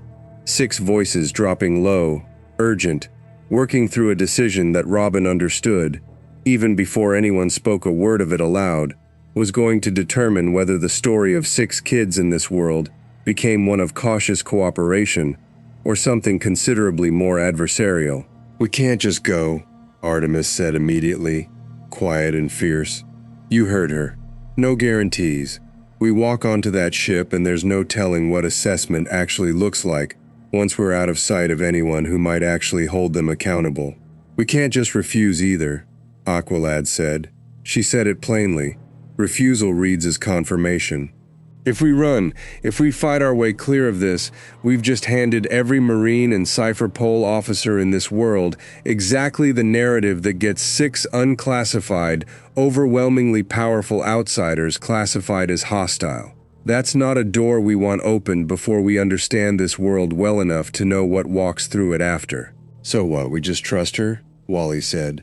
"Because I'm not loving either option here, not gonna lie." "We don't have to fully trust her," Robin said, working through it out loud, thinking as he spoke. "We just have to find a version of this that doesn't require handing over total control, while also not looking like we're refusing outright." He looked at McGann. "You've been reading her the whole time." "Not deep. I know you're careful about that. Just surface. What's your read?" McGann considered the question carefully before answering, the way she always did when Robin asked her to weigh in on something this consequential. "She's not lying about the danger," she said slowly. "The institution really is as uncertain as she's describing. She genuinely doesn't know for certain how this goes, and I think that honesty costs her something to admit, professionally. But underneath that, there's something else. She's curious. Genuinely curious, in a way that isn't just professional obligation. I think part of her actually wants us to prove her right. Wants the assessment to conclude we're not a threat, because some part of her finds the alternative genuinely troubling to imagine having to enforce. That's not nothing," Aqualad said. "It's also not a guarantee," Artemis said. "No," Robin agreed. "It's not." He looked out toward where Carell waited, patient, unmoving, at the edge of the tide line, and made the call the only way he knew how to make it, weighing every option's risk against every option's cost, and choosing the one that kept the most doors open, rather than the one that felt safest in the moment. "We go. But not all 6 of us, and not without conditions of our own." That got everyone's attention at once. "Explain," Aqualad said. "If all 6 of us walk onto that ship," Robin said, "and this goes wrong, really wrong, not just uncomfortable but genuinely dangerous, we've got nobody outside to respond, no leverage, no fallback. But if we split, if some of us go for the assessment while the rest stay outside, mobile, informed, ready to act if this turns into something it's not supposed to be, we keep an option Carell isn't expecting us to keep." He looked around at all of them, weighing the plan even as he laid it out, understanding exactly how much risk it carried in either direction. It's not perfect. Splitting up in an unfamiliar world is its own kind of danger, but walking in with 0 leverage at all is worse. The huddle went quiet for a long moment, 6 people weighing a decision that Robin understood, watching their faces, was going to be the real turning point of everything that came after. Not the fight on the beach, not Blockbuster, not even Reyes's careful diplomacy, but this exact choice, made on a strip of unfamiliar sand a week into a story none of them had asked to be part of, about how much trust to extend to a world that had given them so far exactly enough reason to hope, and exactly enough reason to stay afraid. The ship that came around the headland an hour later was nothing like Kessler's modest galleon. Sleek, white-hulled, the seagull and anchor insignia of the world government stamped clean and unmistakable across its sails, cutting through the water with the disciplined, unhurried confidence of a vessel that had never once needed to worry about being outmatched in these particular waters. Robin watched it come in from the rise above the beach, the whole team gathered beside him, and ran the calculation he'd been running in some form since Kessler's warning 3 days ago. No hostile posture yet. No cannons run out. No boarding parties massing at the rail. A show of strength, maybe, or simple standard procedure? He filed the distinction and kept watching. 200, maybe 250 crew aboard by the hull size, Aqualad said quietly, reading the vessel with a sailor's eye none of the rest of them fully possessed. That's not a routine patrol response to an unverified rumor. That's a captain who took the report seriously enough to bring real numbers. Good, Robin said. Means whoever's in command isn't sloppy. Sloppy is worse for us right now than careful. The ship dropped anchor a quarter-mile offshore, conservative distance, and a single launch put off from its side rowed by 6 Marines in crisp white uniforms, at the stern of which stood a man Robin picked out immediately as the one in command. Not by insignia alone, though the marks on his coat were clear enough, but by the stillness of him, the way the men around him deferred without visibly needing to be told to. Captain Reyes, when the launch grounded on the sand and he stepped ashore, turned out to be younger than Kessler's description had led Robin to expect. Mid-30s maybe, dark-haired, a neat mustache, a face that read as watchful rather than hard, the face of a man who'd learned that most problems in these waters could be solved without drawing a sword, if you were patient and thorough enough about understanding them first. He took in the beach, the 6 kids standing in loose but deliberate formation at its edge, Kessler's crew hovering at a respectful distance behind them, and did not immediately reach for his own weapon, which Robin noted and filed as the first genuinely useful piece of information about the man. Captain Reyes, the man said, by way of introduction, East Blue 3rd Fleet Detachment. I received a report 3 days ago of unusual lights, an unclassified creature loose near a fishing village, and 6 individuals matching no known bounty, bloodline record, or devil fruit registry anywhere in this region's files. His eyes moved across the 6 of them in turn, methodical, unhurried. I would very much like to understand what I'm looking at before anyone on either side does anything either of us would regret. Robin stepped forward, hands loose and visible, the same posture he'd used on Kessler's beach 3 days ago, and every negotiation since he'd first learned that the first 90 seconds of any encounter set the tone for everything that followed. We're not looking for a fight, Captain. We didn't come to this world by choice, and we don't fully understand it yet ourselves. We'd rather talk than have this go sideways for either of us. That is, so far, the correct answer, Reyes said, and there was something almost dry in his tone, a man who'd clearly had considerably worse answers offered to him under considerably less civil circumstances. Understand my position, however. I have a report of a creature capable of leveling a barn and injuring a fisherman, currently, I am told, chained inside an abandoned marine outpost by 6 people nobody in the world government has ever heard of. That is not a situation I can simply take on faith, however politely it's explained to me. Fair, Robin said. We'll show you. All of it. The creature, how we contained it, everything we've learned about this world in the last 3 days, trying to figure out how not to make your job harder than it needs to be. Reyes considered that, glanced once at the small cluster of Marines who'd accompanied him ashore, a silent, practiced communication Robin recognized from every command structure he'd ever studied, an officer weighing risk against information, and nodded slowly. "Show me," he said. They walked the half-mile to the fort together, and strange procession, 6 kids from another world, a Marine captain and his honor guard, Kessler trailing at a careful distance with the particular satisfaction of a man who'd correctly predicted exactly how this would unfold, and wanted the credit for it, whether or not anyone acknowledged him for it. Reyes asked careful, precise questions the whole way, not accusatory, Robin noted, but genuinely investigative, the questions of a man building a real picture rather than one already decided on the answer he wanted. At the fort, Reyes stood at the cell door for a long moment, studying the chained, exhausted shape within. Blockbuster had settled, over the past day, into something closer to a wary, watchful stillness, no longer thrashing, though the massive gray head tracked every new arrival with an animal wariness that made 2 of Reyes's own guard take an involuntary step back. "You did this," Reyes said finally, meaning the containment, meaning the chains, meaning the fact that a fishing village currently stood entirely intact rather than in ruins. 6 of you, with no support, no local knowledge, against something that size. We had help, Aqualad said. Captain Kessler's crew provided material support. But yes, the containment itself, the fight before it, that was the 6 of us. Reyes turned from the cell to look at them properly, and something in his face shifted. Not suspicion exactly, but a recalculation. The visible work of a man revising an initial assumption in real time. I've served the Marines 14 years, he said. I've seen devil fruit users who could level a village without trying.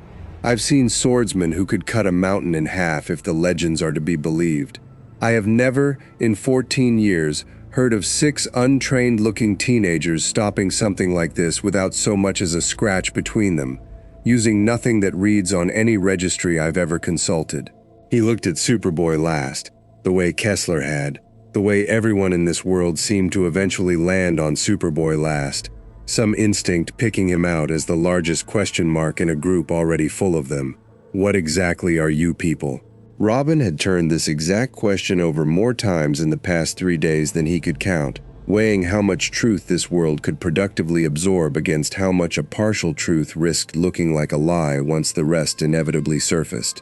He decided sometime around the second night at the fire that with an actual Marine captain standing in front of them, someone with real institutional weight, someone whose read on them was likely to travel considerably further than Kessler's rumors ever would, the calculation tipped firmly toward honesty. We're not from this world, Robin said. Not from anywhere in it.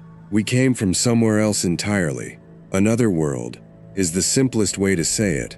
Pulled here by an accident, with technology from our home that tore some kind of hole between the 2 places.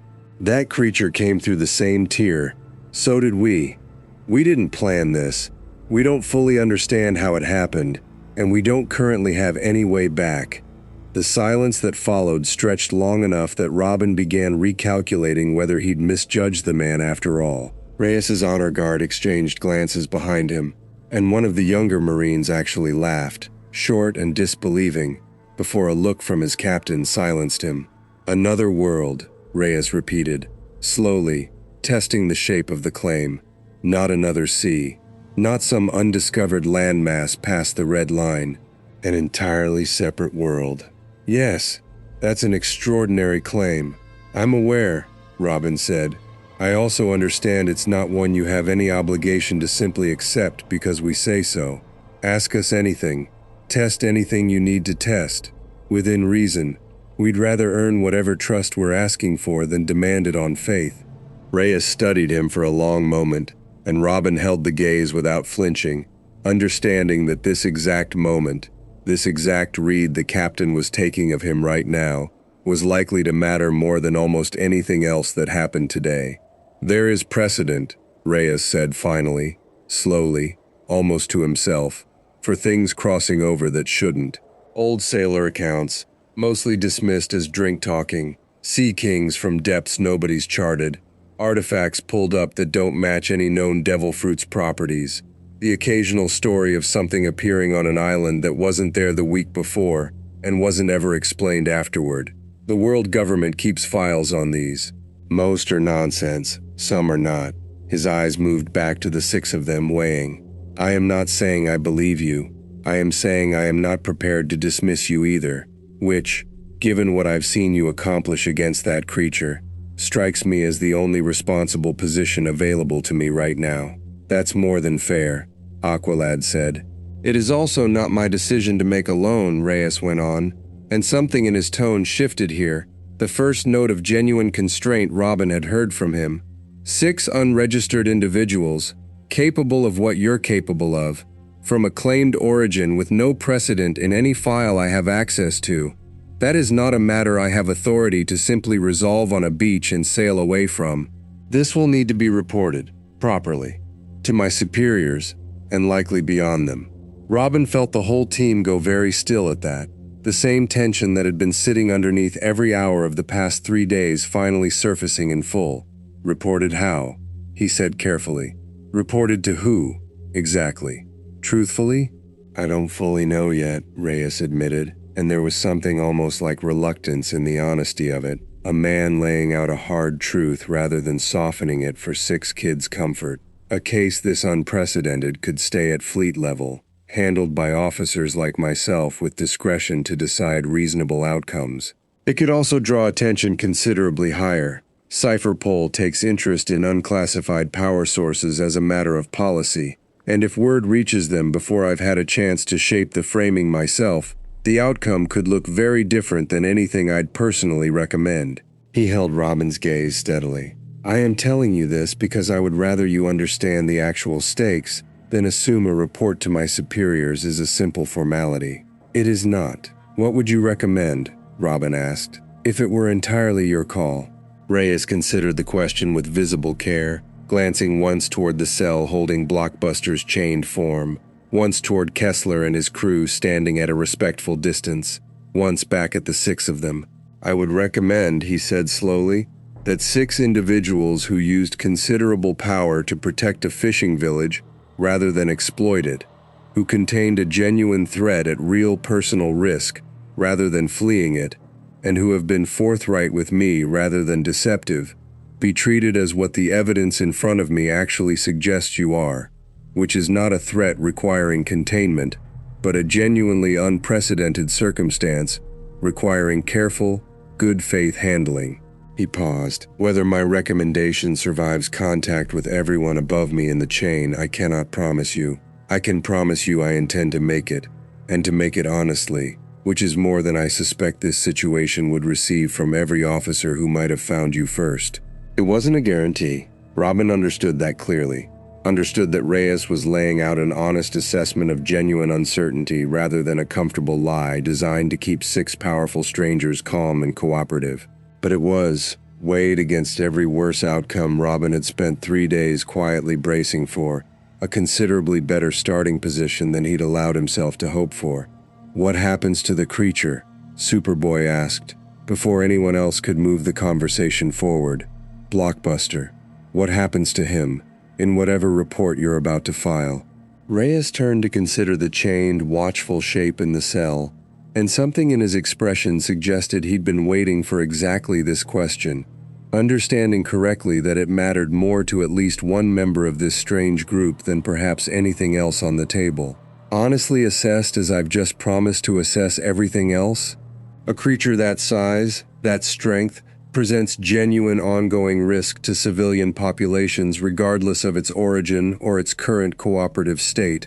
I cannot in good conscience simply release it, nor can I leave it chained indefinitely in an abandoned outpost with no proper long-term facility.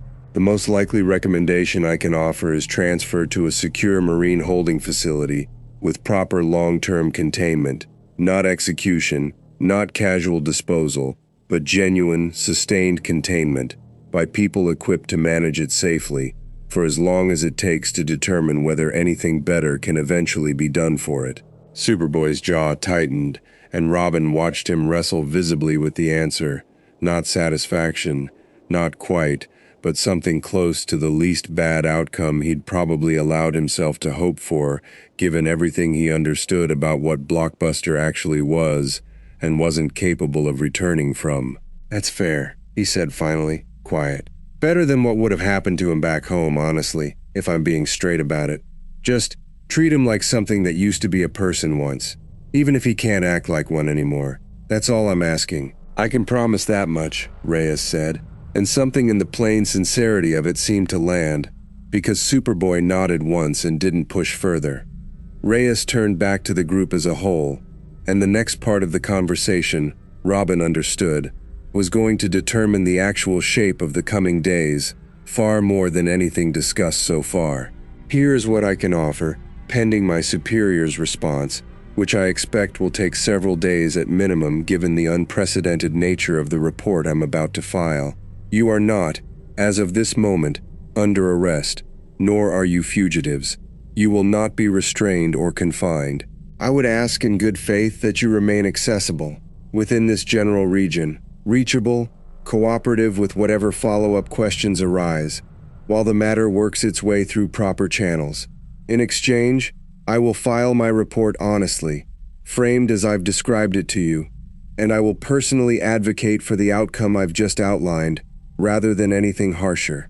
Robin looked around at the team, at Aqualad's steady, considering nod, at Wally's carefully masked wariness, at Artemis's tight-jawed assessment of a deal that offered no hard guarantees, at McGann's quiet attention still partly fixed on the cell behind them, at Superboy's grim, resigned understanding of exactly how much better this outcome was than most of the ones he'd have predicted for himself in a world like this one, and made the call the only way he ever made calls, weighing what was offered against every alternative available, and finding this one, however imperfect, considerably better than most.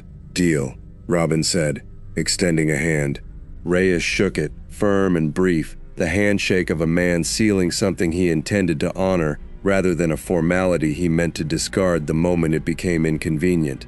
"Then I'll take my leave, file my report, and hope considerably harder than I usually allow myself that my superiors share my read on this rather than someone else's."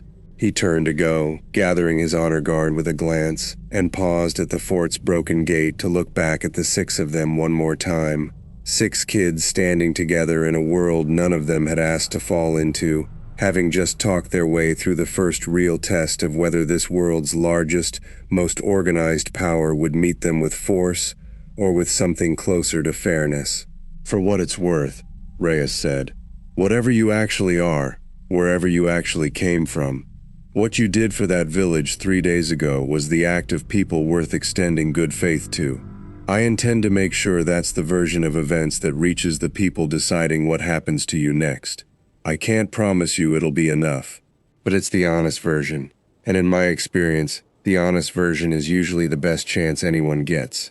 He left with that, launch pulling back out toward the white-sailed ship riding at anchor, and Robin watched it go with the particular exhausted relief of someone who'd just cleared one hurdle only to see, clearly, the shape of several larger ones still waiting further down the road, a report climbing some unknown chain of command, a possible Cipher Pol interest Reyes himself seemed uneasy about, and underneath all of it, still entirely unsolved, the question of how 6 kids from another world found their way home at all, or whether that door had already closed behind them for good.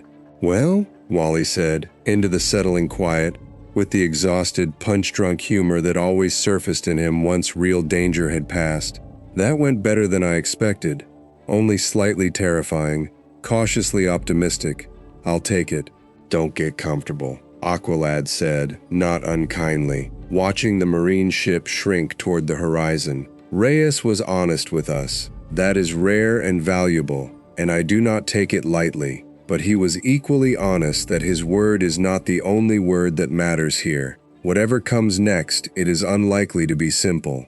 He was right, though none of them yet knew exactly how right, because 3 days after Reyes's ship cleared the horizon, in a marine communications hub, considerably larger and considerably less forgiving than the small outpost that had first logged a garbled transmission about lights and monsters, a very different kind of reader picked up Reyes's carefully honest report, and read between every one of its careful, good-faith lines, something Reyes himself had never intended anyone to find there. The 3 days Kessler had promised turned out to be exactly 3 days, and the team spent every hour of them the way Robin had wanted, not hiding, not waiting, but working. Aqualad took the lead on understanding the sea itself, spending long hours down at the tide line with the village's fishermen once the initial wariness thawed into something like cautious respect, learning the names of currents and the rough shape of the nearby shipping lanes, the local reputation of the handful of pirate crews who worked this stretch of coast, the closest marine garrison of any real size, a mid-sized base 2 islands over, staffed with a few hundred men, and a captain whose name, Kessler mentioned almost as an aside, carried a certain weight in these waters.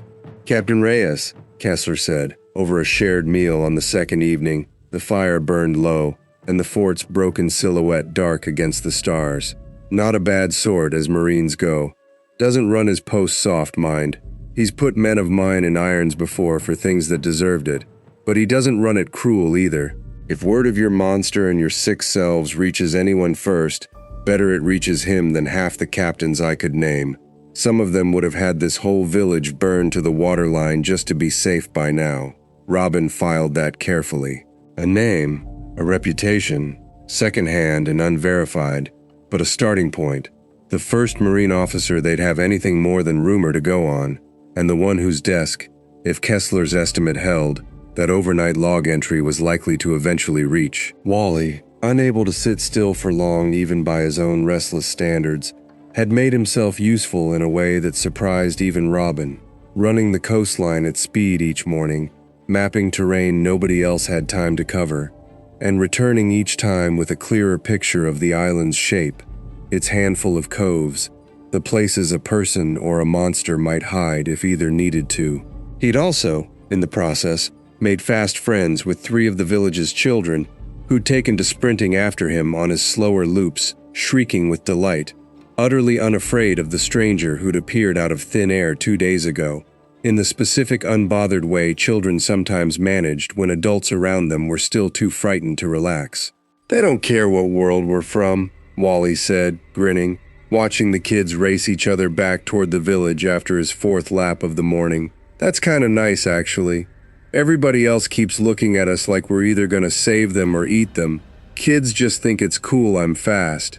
Artemis spent her time differently, quieter, more watchful, spending long stretches at the fort's broken gate simply observing Blockbuster's chained, unconscious form, bow across her knees, running the same tactical calculations over and over.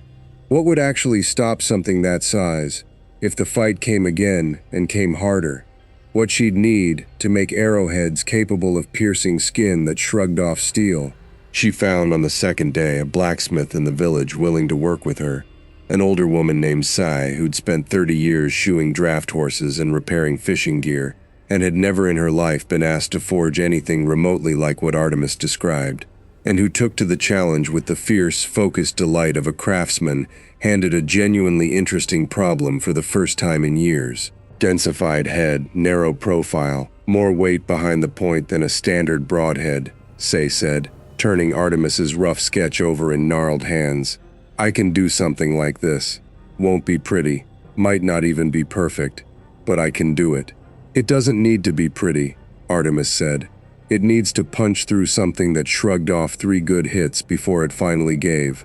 By the 2nd evening, Saya had produced a dozen crude but genuinely effective test heads, and Artemis spent an hour putting them through their paces against a slab of the fort's collapsed stone wall, adjusting weight and angle each time, until she had something that split solid rock on a clean hit. It wasn't Blockbuster's hide, but it was progress, real and earned, and it mattered to her in a way she didn't fully articulate to anyone. The difference between standing in a fight relying only on what she'd walked in with, and standing in a fight having actually built something this world had helped her build. Superboy split his time between 2 things that pulled at him in opposite directions.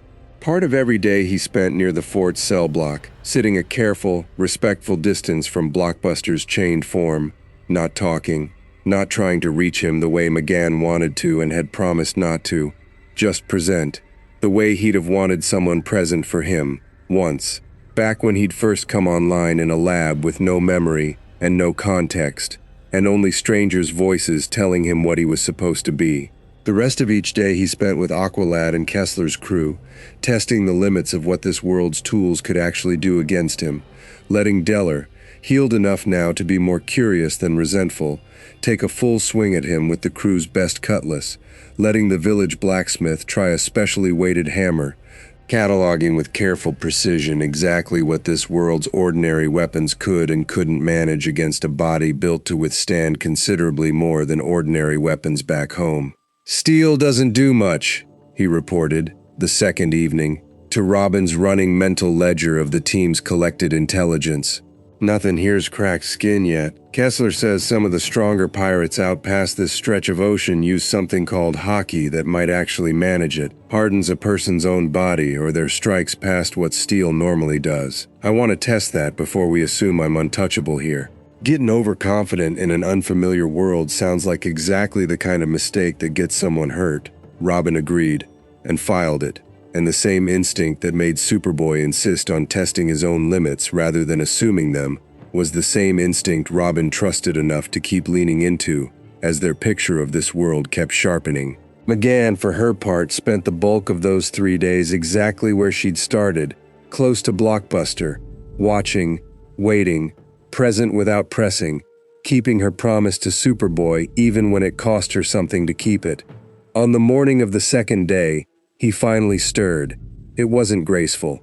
The chains held, barely, Blockbuster's first waking motion nearly tearing the securing bolts clean from the stone wall, before Aqualad, alerted by McGann's urgent mental call, arrived fast enough to reinforce the anchor points with a fresh surge of hardened water before real damage was done.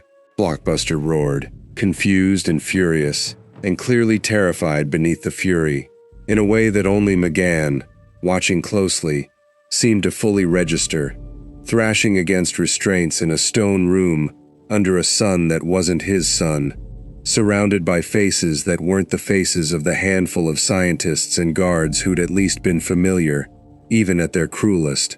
"Easy," McGann said, out loud, staying well back but not retreating, keeping her voice as steady and calm as she could manage over the roaring.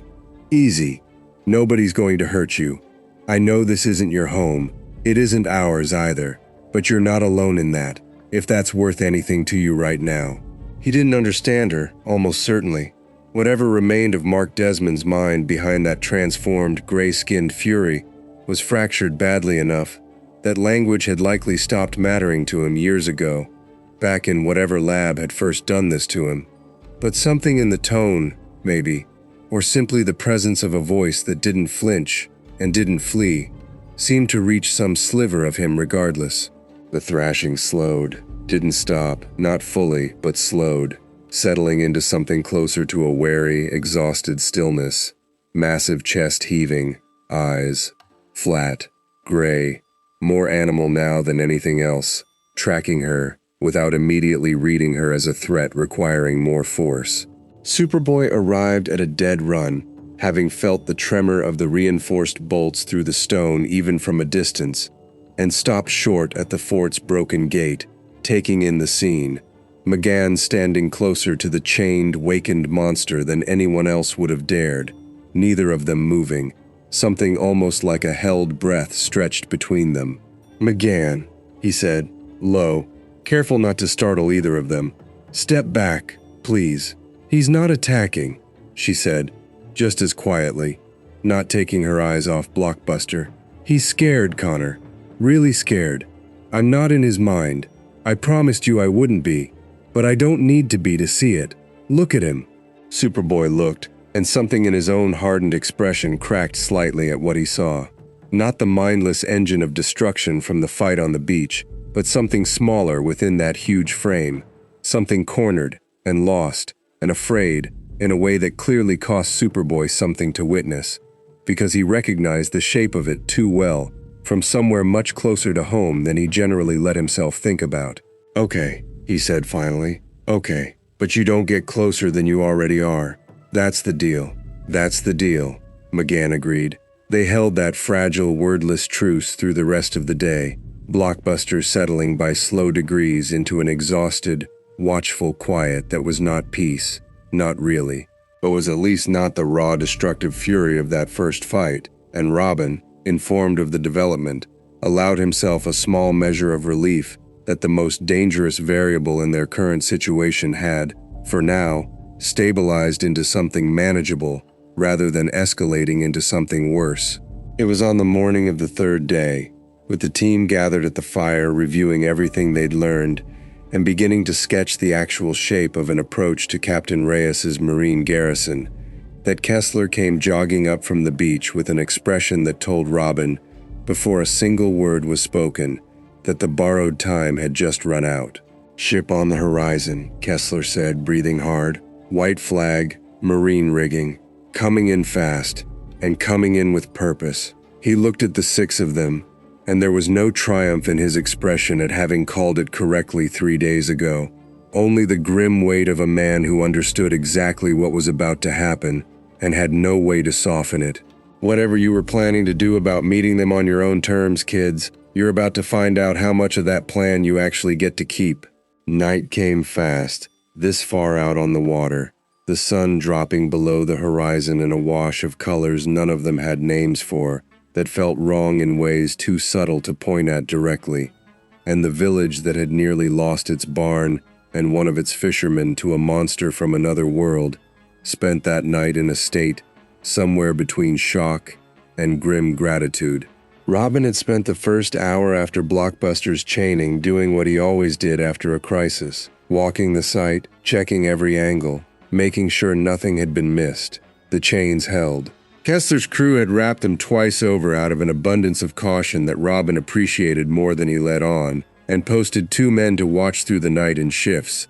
Men who kept a respectful 30 feet of distance from the unconscious mountain of muscle, and did not pretend otherwise that they were terrified of him waking.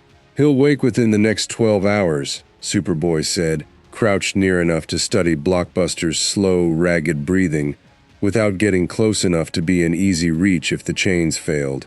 Maybe less, and when he does, he's not going to be less confused than he was the first time. He's going to be more confused and hurt, and that's worse. Then we don't let him wake in chains on a beach," Aqualad said. "We need somewhere secure, a structure, something that can actually hold him if the chains give." "There isn't anywhere like that here," Artemis said, arms crossed, looking out at the modest little fishing village with its wood-shingled roofs and its goats and its total absence of anything resembling a maximum security containment facility. "This is a village, not a base. There's an old fort," Kessler said, coming up behind them with a mug of something that smelled sharply alcoholic, which he did not offer to share and nobody particularly wanted. "Half a mile up the coast. Marine outpost, abandoned going on 3 years now. They pulled the garrison out after the last one got transferred up the chain. Never bothered replacing it. This stretch of East Blue's too quiet to rate the manpower. Stone walls, still standing last I checked. Not built to hold something like your friend there, mind, but stone. Better than chains on open sand. It wasn't a perfect solution. Robin turned it over anyway, weighed it against every alternative he could construct in the time available, and found nothing better on offer. "Show us," he said. The fort, when they reached it by lantern light and Kessler's memory of the coastal path, turned out to be smaller than the word implied. A squat stone keep with a collapsed section of outer wall and a single reinforced cell block that had clearly, once upon a time, been built to hold prisoners considerably more dangerous than the average East Blue pirate. Aqualad tested the walls with his own strength and pronounced them, if not certain, at least considerably better odds than an open beach. Superboy tested the cell door itself, iron-banded oak, thick as a man's forearm, and allowed that it might actually slow Blockbuster down for a few crucial seconds if he woke and panicked, which under the circumstances counted as good news. They moved him under cover of full dark, Superboy and Aqualad together bearing the bulk of the weight, while Wally ran ahead checking the path was clear, and McGann kept a careful telekinetic hand on the chains themselves without ever brushing close to the mine they bound. And by the time false dawn started graying the eastern sky, Blockbuster lay chained inside stone walls instead of open sand, and 6 exhausted kids sat around a low fire Kessler's crew had built just outside the fort's broken gate, working through the actual shape of the problem now that the immediate crisis had bought itself a few hours of borrowed calm. "We can't leave him here forever," Robin said, staring into the fire, turning the day's events over one more time before letting himself rest even a little. Not in a world with people in it. Not chained in a broken fort a Marine could stumble onto any week now. "We can't bring him back to our world either," Wally pointed out, "seeing as we don't currently have a way back to our world at all, which, hey, small detail, should probably be worrying more about that than the Hulk knockoff. No offense, Connor." "None taken," Superboy said dryly. "You're not wrong. One thing at a time," Aqualad said, though not unkindly. "We cannot solve the return question and the Blockbuster question in the same hour with the same information. What we can do is keep him contained, keep ourselves informed, and use whatever time that buys us to learn enough about this world to make better decisions than we're making right now on instinct alone. It was, Robin reflected, the exact right call, and also the kind of patient, methodical thinking that came easiest to Aqualad among all of them. The eldest in practice, if not always in years, the one who'd trained longest under real command structure, and understood in his bones that a mission rarely got solved in the first desperate hour, however much that hour demanded of you. McGann had gone quiet, staring into the fire with an expression Robin recognized after enough missions together. The look she got when something was chewing at her that she hadn't decided yet how to voice. He waited her out rather than pushing, and eventually she spoke without looking up. "I keep thinking about what happens when he wakes up," she said. "Really wakes up. Not stunned, not chained by surprise. Actually alert, actually aware he's somewhere he's never been. Surrounded by people who look nothing like anyone he's ever known. In a stone room that probably reminds him of every containment cell he's ever been locked in against his will." She looked up, and there was something raw in her face that had nothing to do with fear of Blockbuster's strength and everything to do with an older, more complicated kind of fear. He didn't ask to become what he became. Somebody did that to him. And now he's woken up in a world that's never going to see any of that. They're just going to see a monster, and they're going to be right to be afraid. And I don't know how to hold both of those things at the same time and still be useful to anybody. Nobody answered right away. It was Superboy, of everyone, who finally did, and his voice when it came was quieter than Robin was used to hearing from him. "You're not wrong to feel that," he said. "I came out of the same halls he did. Different path, different result, but the same halls, the same people deciding what we'd be before we got a vote in it. I think about that a lot more than I say out loud." He looked toward the fort, toward the stone walls holding a monster who'd once been a man named Mark Desmond. But wherever we are now, whatever this place is, it's not equipped to handle him with anything gentler than what we did today. And every hour he's loose here, more people are in his way who never volunteered to be. Same as that fisherman on the beach who didn't ask for a broken arm today either. I don't get to only care about what was done to him. I have to care about what happens to everyone standing near him too. Both things are true. I don't love it, but that's the job. McGann didn't answer, but something in her shoulders eased slightly, like the words had given her somewhere to set the weight down even if they hadn't solved anything. Robin let the quiet sit a moment longer before steering them back toward the practical. "Kessler," he said, turning to the captain, who'd been listening from a respectful distance with the particular attentiveness of a man cataloging every word for later use, whatever that use might turn out to be. "You said word always gets out. Realistically, best guess, how much time before somebody with actual authority in this world hears there's a monster chained in an abandoned fort and 6 kids who put it there?" Kessler considered it with the same weighing look he'd given every other question today. "Depends who talks first, and to who," he said. "My crew's not stupid. They know a story like today's worth more coin told to the right ear than kept quiet out of politeness. I can lean on 'em to hold their tongues a few days. Buy you that much for the trouble you spared my hide on that beach. But the village folk owe me nothing, and they've got every reason in the world to want Marines aware there's something dangerous locked up half a mile from where their kids play. I'd wager 3 days, maybe 4, before word reaches a Marine outpost, with the authority to actually investigate rather than just note it in a log nobody reads." 3 or 4 days, Robin repeated, and did the same rapid calculation he did with every timeline, breaking it down into what could actually be accomplished inside it. That's not enough time to solve getting home. It might be enough time to understand this world well enough that whatever conversation happens next happens on terms we chose instead of terms forced on us. "Meaning what exactly?" Artemis asked, arms still crossed, watching him with the particular skepticism she reserved for plans that sounded cleaner in the telling than they'd likely turn out in the execution. "Meaning we don't wait to be found," Robin said. "We use these 3 or 4 days to learn. Real information, not second-hand pirate stories, however useful Kessler's been.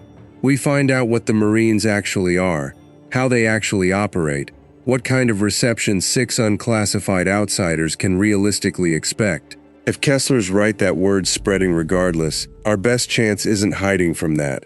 It's making sure that whoever eventually walks up to us with a badge and a rank already has some context that isn't just monsters showed up, then 6 armed strangers showed up right after. You want to make first contact on purpose, Aqualad said slowly, turning the idea over with visible care. Rather than waiting to be discovered. I want to control which version of the story reaches them first, Robin said. There's a difference. It was, Robin knew even as he said it, exactly the kind of call that could go badly wrong in a world whose rules they still barely understood. Walking toward the largest, most organized power structure on the board, before they had any real sense of how it would receive them. But the alternative? Waiting passively in an abandoned fort for a chained monster and a fishing village's rumors to draw attention on someone else's timetable entirely, felt worse. At least this way, whatever happened next, it happened because they'd chosen it. Kessler, listening to the whole exchange, let out a short, humorless laugh. You're either very brave or very foolish, kid, walking toward the Marines on purpose. Most folk round these waters spend their whole lives trying to stay off their radar entirely. Most folk round these waters don't have 6 of us, Wally said, with a flash of the grin that never seemed to fully leave him even after a day like this one. No offense to your crew, Captain, but I don't think there's a lot of precedent here for what we can actually do. None taken, Kessler said, echoing Superboy's earlier words with a rueful glance at his still bruised first mate, Deller, who was nursing his wrist a short distance away and glaring daggers at the whole conversation. None taken at all. They settled it as the sky properly began to lighten. Not a full plan, nothing so tidy, but a direction. They would spend the coming days here on this small stretch of East Blue Coast, gathering real information rather than rumor, keeping Blockbuster contained and watched in careful rotating shifts. And when word inevitably reached whatever marine presence patrolled these waters, they would meet it head-on, rather than be caught flat-footed by it. It wasn't a plan built on certainty, it was a plan built on the same principle every plan Robin had ever made in a crisis came down to in the end. Control what you can, prepare for what you can't, and never let the situation dictate terms you hadn't at least tried to shape first.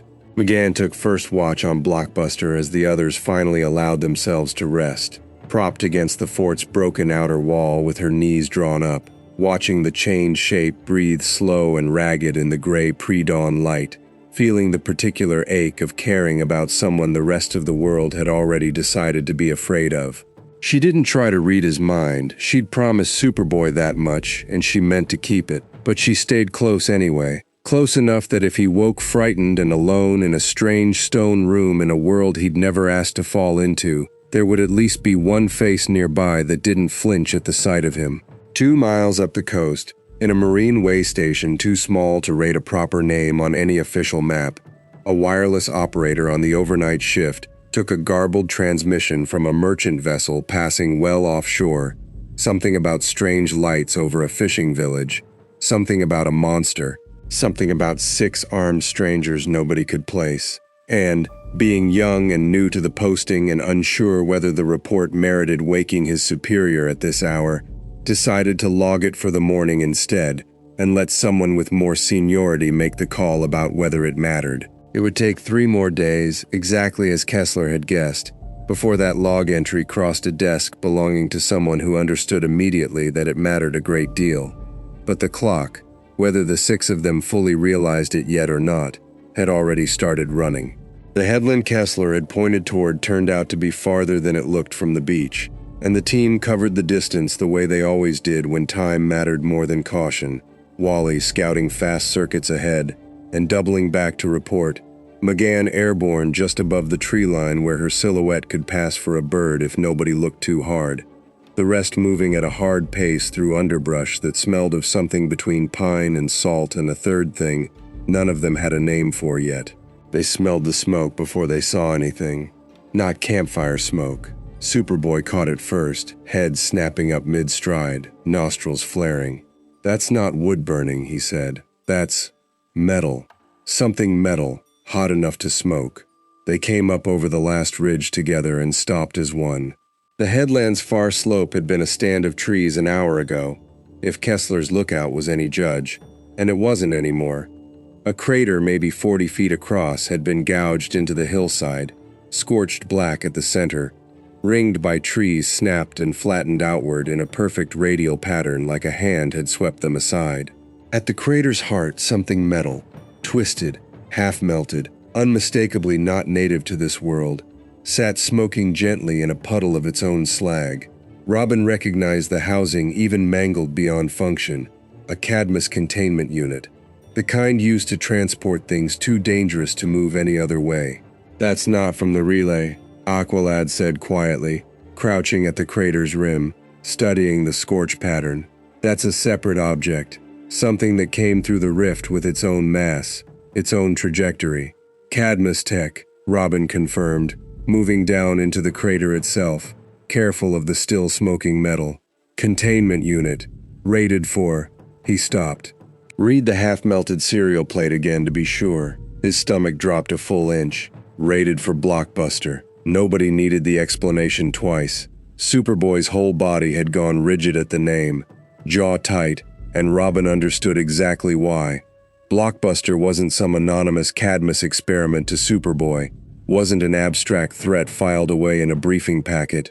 Blockbuster had been Mark Desmond once, a scientist twisted into a mountain of gray-skinned, mindless muscle by his own genetic tampering, and Superboy had grown up in the same underground halls that had made both of them, had passed that containment unit in the corridors more times than he probably wanted to count.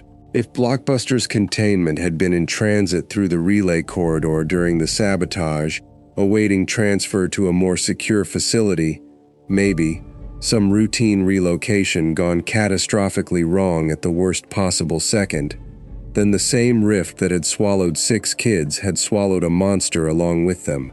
"He's loose," Superboy said, flat, certain. "Containers breached, not opened. Breached. That means he broke it from the inside. He's awake, and he's out there somewhere on this island, and he doesn't come back from being hurt, or scared, or confused with anything except more." "How dangerous," Aqualad said, already standing, already reaching for the calm, decisive register that made people fall into line behind him without meaning to. "Compare him to what we handled on the beach. 12 of those pirates together, on their best day, wouldn't have scratched him," Superboy said. "He doesn't feel pain the way people do. Doesn't really think. Not anymore. Just reacts to threat and confusion with force. More force than anything should be able to survive. I've sparred him in containment, monitored, professionals on standby the whole time, and it still took everything I had just to hold him still for 30 seconds. He looked around at the flattened trees, the blast radius, and something in his expression that was almost fear, though Superboy would never have called it that himself. And that was him controlled. This is him loose, in a world he doesn't understand, surrounded by people he has even less reason to recognize as anything but threats. McGann's mental voice cut through, tight and urgent. "I'm trying to reach for him. If he's still even a little bit himself in there, if there's any thread of Mark Desmond left to find." "Don't," Superboy said, sharp enough that everyone felt it even secondhand through the link. "Last time somebody tried reading him telepathically, it triggered a rage spike that took out half a lab wing. Don't touch his mind, McGann. I mean it." She pulled back immediately, chastened, but Robin saw the flicker of frustration cross her face, the particular frustration of someone whose best tool had just been taken off the table in a crisis. "Which direction?" Robin said, already scanning the trampled tree line for a trail, and didn't have to wait long for an answer, because the ground gave it to them. A path of destruction leading inland, trees snapped at heights no ordinary animal could reach, deep gouged footprints spaced with a stride that belonged to something enormous. "Toward the village," Wally said, and the words landed like a stone dropping through all of them at once, because that was exactly where the path led, back the way they'd come, back toward Kessler's crew and the fishing families still frozen at their fences, wondering what 6 strange kids and a red-sailed pirate ship had brought down on their quiet cove today. They ran. Robin called the play on the move, voice clipped and certain even as his boots pounded uneven ground. "Caldur, you're fastest to intercept by the coastal route. Get ahead of him. Buy the village time. Wally, full speed. Warn Kessler's crew and anyone else in range. Get civilians clear. Don't engage. McGann, air support, eyes on his position. Relay to all of us. No telepathic contact with him directly. Artemis, high ground once we're close. Ranged options only, until we know what actually hurts him. Superboy, he hesitated, just half a second, because he knew exactly what he was about to ask. I know, Superboy said, before Robin finished. I'm the one who has to slow him down first. I've done it before. I can do it again. Not alone, Robin said. None of us go in alone on this one. They didn't reach the village in time to stop the first collision, but they reached it in time to stop it from being the last thing that happened there. Blockbuster had come out of the tree line at the fence line just as 3 fishermen were driving goats back toward a barn for the evening. And whatever confused, monstrous calculus was running behind those flat gray eyes had apparently decided the men and the animals both registered as the same kind of threat. Noise, movement, unfamiliar shapes in a world he had no context for at all. Ripped without warning from a lab he'd spent years trapped inside into open air under a too large sun with nothing recognizable anywhere around him. He'd swatted the barn door clean off its hinges by the time Wally arrived, and the goats had scattered screaming, and one of the fishermen was on the ground clutching an arm that had taken a glancing blow meant for something else entirely. Wally scooped the downed man up and had him 50 yards clear before Blockbuster's head even finished tracking the blur of motion, and that single act of speed probably saved the man's life outright, because the swing that followed a half-second later crushed the exact patch of ground where he'd been lying into a shallow crater of its own. "Everybody clear, everybody out," Wally was shouting, running figure-eights through the village lanes fast enough to physically herd frightened villagers toward the tree line away from the beast. And it worked. Mostly. Panic doing half his job for him, as people who'd survived one strange encounter today needed no convincing to flee a second. Aqualad hit the scene next, calling water up out of the cove in a wall that slammed into Blockbuster's flank and staggered him half a step. Not enough to fell something that size, but enough to redirect his attention away from a family still scrambling clear of their cottage. Blockbuster turned on him with a roar that had no words in it at all anymore, just raw animal fury, and swung a fist the size of a boulder that Aqualad barely ducked under, feeling the wind of it snap past close enough to rattle his teeth. "He's fast for his size," Aqualad called out, retreating a step. "Water bearers up." Faster than my briefing on him suggested. "He's angrier than usual, that's why," Superboy said, arriving at a dead run and putting himself bodily between Blockbuster and the retreating villagers. New world, no idea where he is, everything unfamiliar. That's not going to make him calmer. "Calder, buy me a second." Aqualad did. Another surge of water, this time aimed low, sweeping Blockbuster's legs and dropping him to one knee in the mud of what had been, an hour ago, a quiet garden plot. And in that half-second window, Superboy closed the distance and hit him. It was, without question, the hardest Robin had ever watched Superboy hit anything. A full-body blow that would have ended the fight against nearly anyone or anything else on the planet Superboy had grown up on. And it staggered Blockbuster, snapped his head sideways, actually drove him back a full pace through the mud, and then Blockbuster straightened back up, shook it off like a horse shrugging at a fly, and swung back with a force that sent Superboy through the side wall of the very barn Wally had already cleared, boards and splinters exploding outward in a cloud. "Connor!" McGann's voice, aloud and in every mind at once, raw with fear, and she dove from her hovering position without waiting for orders, catching Superboy's tumbling weight in a telekinetic cradle before he hit the ground a second time and setting him down hard but controlled, instead of letting momentum finish what Blockbuster's fist had started. Superboy came up already furious with himself more than hurt, spitting mud, and didn't wait for anyone's permission before charging back in. Artemis, from the rise above the village where she'd taken position exactly as ordered, had been watching the exchange with growing urgency, arrows already selected and ready. not standard broadheads. She'd learned fast on this team that standard broadheads solved almost nothing against something built like this.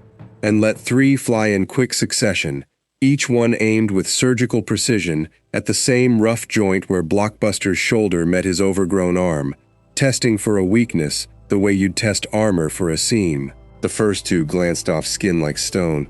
The third, striking at an angle the first 2 had already softened, actually punched half its length into the meat of the joint, and Blockbuster roared in a register that was pain for the first time since the fight had started, arm dropping half an inch out of true. "There!" Artemis called out. "Same spot, everybody. The shoulder joint, right side. It's softer than the rest of him."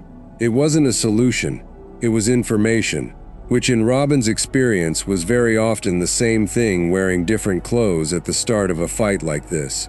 He'd been circling the whole engagement rather than joining it directly, staying just outside the blast radius of every swing, cataloging pattern and weakness the way his training had drilled into him since before he could properly remember not having that training. And now, with Artemis's data in hand, and Blockbuster's attention split 3 ways between Aqualad's water, Superboy's fists, and the arrow buried in his shoulder, Robin saw the opening he needed. "Calder, hit the same shoulder, full force, water bearer strike, right now." Aqualad didn't question it. He closed the distance in 2 strides, ducked under a wild swing from Blockbuster's uninjured arm, and drove both water bearers into the arrow-softened joint with everything his Atlantean strength could put behind it. The blades, hardened to something close to steel by force of will, punched deep, and Blockbuster's roar this time was pure agony, the whole massive arm going momentarily slack. "Now, Connor." Superboy hit the same shoulder with a follow-up blow timed to the half-second window Aqualad's strike had opened, and this time something actually gave. Not a knockout, nothing so clean, but Blockbuster staggered sideways, off balance for the first time in the fight, crashing through the remains of the barn wall and coming to rest half buried in wreckage, stunned rather than beaten. Nobody moved for a moment, all of them braced for him to surge back up the way he had every previous time, but the moment stretched, and the massive gray chest kept rising and falling in slow, ragged breaths, and did not rise from the wreckage. "Stunned," Superboy said finally, chest heaving, mud and splinters caked into his torn jacket. "Not down, not for long, but stunned. We need actual containment," Aqualad said, already thinking 3 steps ahead, water bearers retracting back into his forearm guards. Something built for him, not improvised. This world doesn't have Cadmus tech to spare, and I do not believe we get this lucky a second time if he wakes mid-transport. Kessler's crew, those still capable of standing after the beach fight, had gathered at a wary distance, watching the whole engagement with expressions that had moved well past fear into something closer to awe, and Kessler himself pushed through them now, staring at the wreckage of the barn and the massive unconscious shape half buried in it, with the calculating look of a man whose entire understanding of what was possible in his world had just been quietly rewritten. "You did that," he said, to nobody in particular, to all of them at once. 6 kids. Did that, to that, and none of my crew's tools so much as scratched the thing before you 6 showed up. "We need rope," Robin said, already moving, mind 3 problems ahead of the moment. "Chain, if you have it. Anything we can use to restrain him until we figure out something more permanent. And we need to move fast, because whatever alerted your lookout to a second flash of light is going to alert someone else too, eventually. And I would much rather this world's authorities hear about 6 kids who stopped a monster from wrecking a village than 6 kids who brought the monster here in the first place." Kessler barked orders, and his crew moved with the particular speed men reserve for things that have just personally terrified them. And inside 20 minutes, Blockbuster lay bound in ship's chain thick enough to anchor a galleon, still unconscious, still breathing slow and ragged, a monster from one world, lying helpless on the sand of another. McGann settled down beside Superboy, checking the split skin along one temple where a splinter of barnwood had caught him, her expression carefully neutral in the way it got when she was working hard not to let him see how frightened she'd actually been. "You okay?" "Fine," Superboy said, which everyone present understood to mean not entirely. "But I don't want to talk about it yet." And nobody pushed. Robin stood over the bound, unconscious shape of the thing that had nearly leveled a village in a world none of them belonged to, and felt the full weight of what Kessler had told them settle in properly for the first time. This wasn't a quiet corner of a strange new place they could quietly explore and understand at their own pace. Whatever had torn the rift open hadn't been careful about what it pulled through, and if Blockbuster's containment unit had come across with them, there was no guarantee it was the only thing that had. And even setting that fear aside, even if nothing else had followed them through, the fight itself had just been witnessed by an entire fishing village and a pirate crew both, which meant word of 6 strange, unbelievably powerful outsiders was already beginning its slow crawl outward into a world with governments and armies built specifically to notice things exactly like that. "Kessler," Robin said, turning from the chained monster to the pirate captain, "you said the Marines have a division for cataloging new powers." "I did."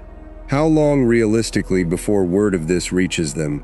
Kessler considered the question with the weight it deserved, looking out at his crew, at the wrecked barn, at the shape of the whole strange evening. "Small island, small port, not much traffic," he said slowly. "Might buy you a few days if nobody talks loose in town. A week at the outside." His scarred eyebrow lifted. "But somebody always talks loose in town, kid. Always."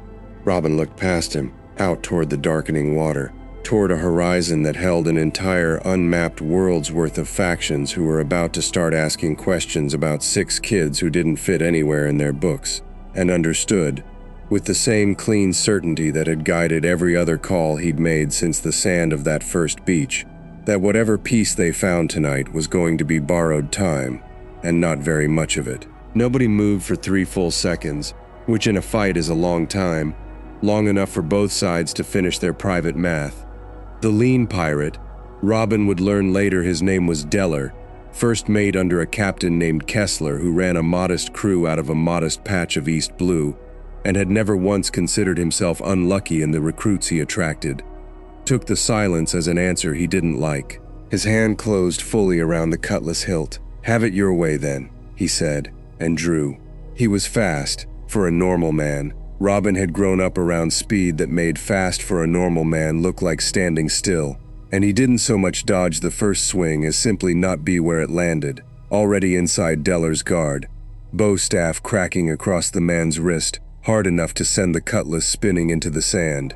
Deller yelled, more surprise than pain, and Robin used the half-second of shock to plant a boot in his chest and put him flat on his back in the surf. That was the signal, if either side had needed one. The dozen pirates waiting up from the shallows broke into a ragged charge, cutlasses and hooked clubs, and one man swinging what looked like a boarding axe, and the beach that had been quiet a moment ago turned into 6 kids doing what 6 kids did best when the world gave them no other option. Wally was a blur before the second pirate had finished raising his weapon, not full speed, not the kind that would leave a body count behind by mistake, but fast enough that 3 men found their legs swept out from under them in the time it took the others to blink. Wally already moving on to the next before the first 3 had finished hitting the ground. "Okay," he called out, cheerful and breathless in the particular way he got when a fight turned out to be easier than expected. "These guys hit like normal guys."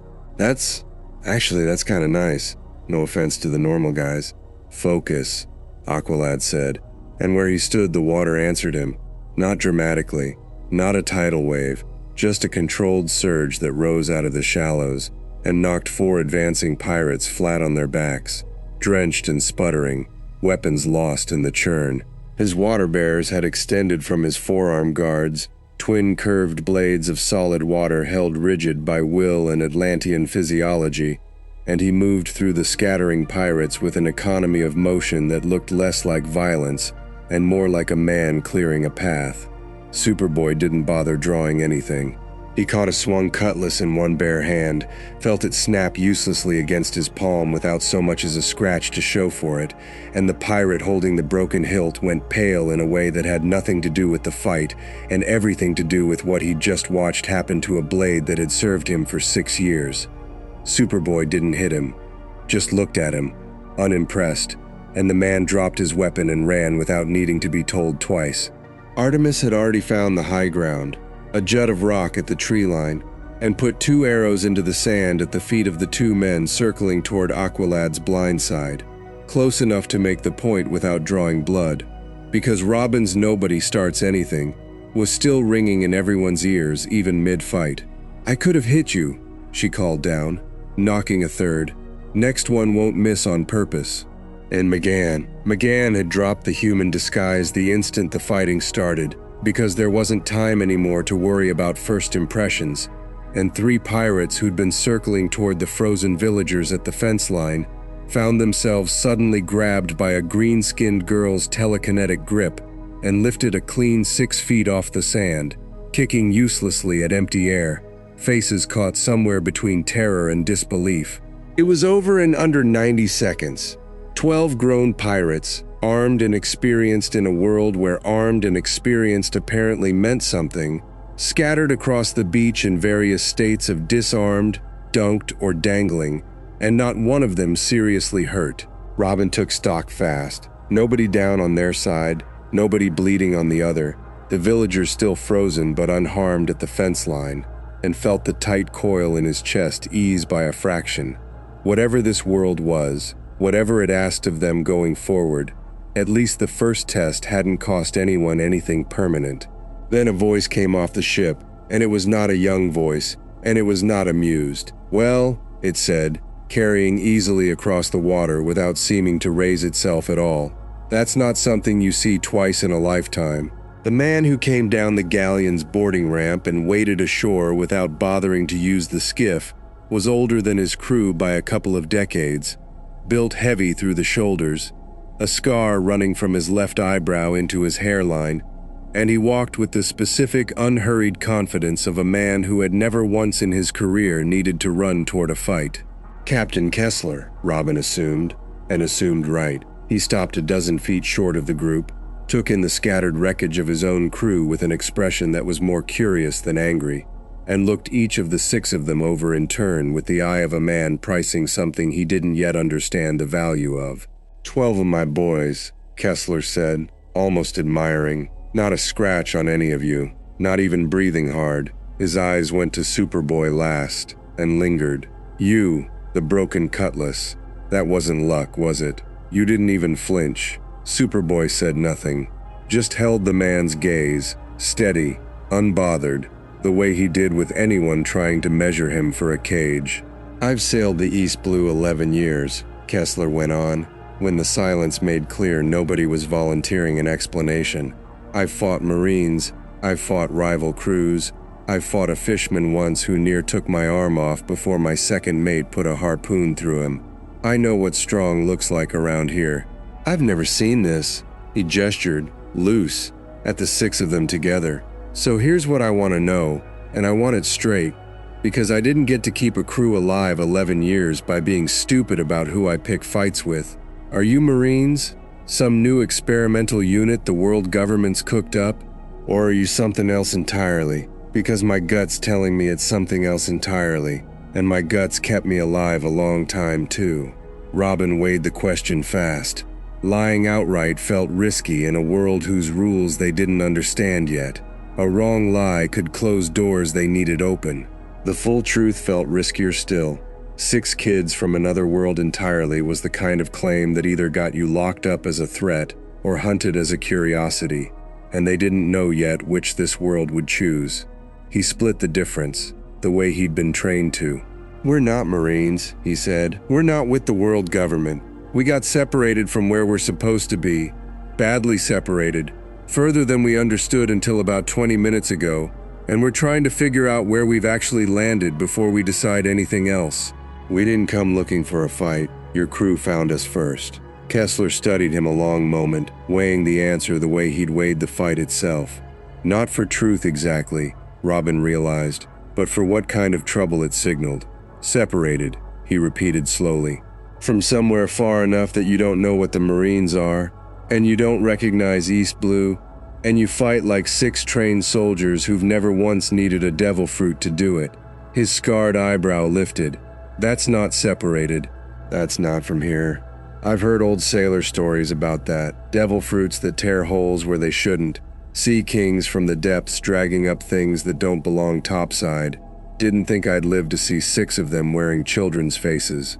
We're not looking for trouble with you or your crew, Aqualad said, stepping forward, calm and level, water bearers still extended but held low, non-threatening. We ask only for information, and passage if it can be spared. We mean this world no harm. Kessler laughed, short, genuine, not unkind. World doesn't much care what you mean it, kid. World does what it wants regardless. He rubbed the scar over his eyebrow, thinking, and Robin watched the calculation happen plainly across the man's face. Risk versus reward, danger versus opportunity. The same math every faction in this story was going to run the moment they laid eyes on the 6 of them, just with different numbers plugged in depending on who was doing the counting. Here's my offer, Kessler said finally.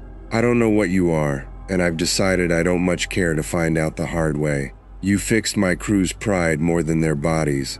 Nobody's hurt bad, and honestly some of them needed the humbling. So, I'll tell you what I know about where you've landed. Free of charge, professional courtesy from one stranded soul to another. Because gods know this sea's dumped worse on better men than either of us. In return, you tell my crew doesn't need to worry about you causing trouble on this island while we resupply. Fair? Fair, Robin said before anyone could argue it. Behind him, he felt Artemis's skepticism radiating off her like heat, and Wally's barely contained relief that this hadn't turned into a longer fight, and underneath both of those, quieter, McGann's steady thread in his mind. He's not lying about the offer. I'm not reading deep, just surface. He genuinely means it. There's something else underneath, though. Curiosity. He wants to know more than he's letting on. Copy, Robin thought back. Watch him. Not hostile yet. Doesn't mean it stays that way. Kessler talked for the better part of 20 minutes, and every sentence out of his mouth rearranged the shape of the world a little further in Robin's head.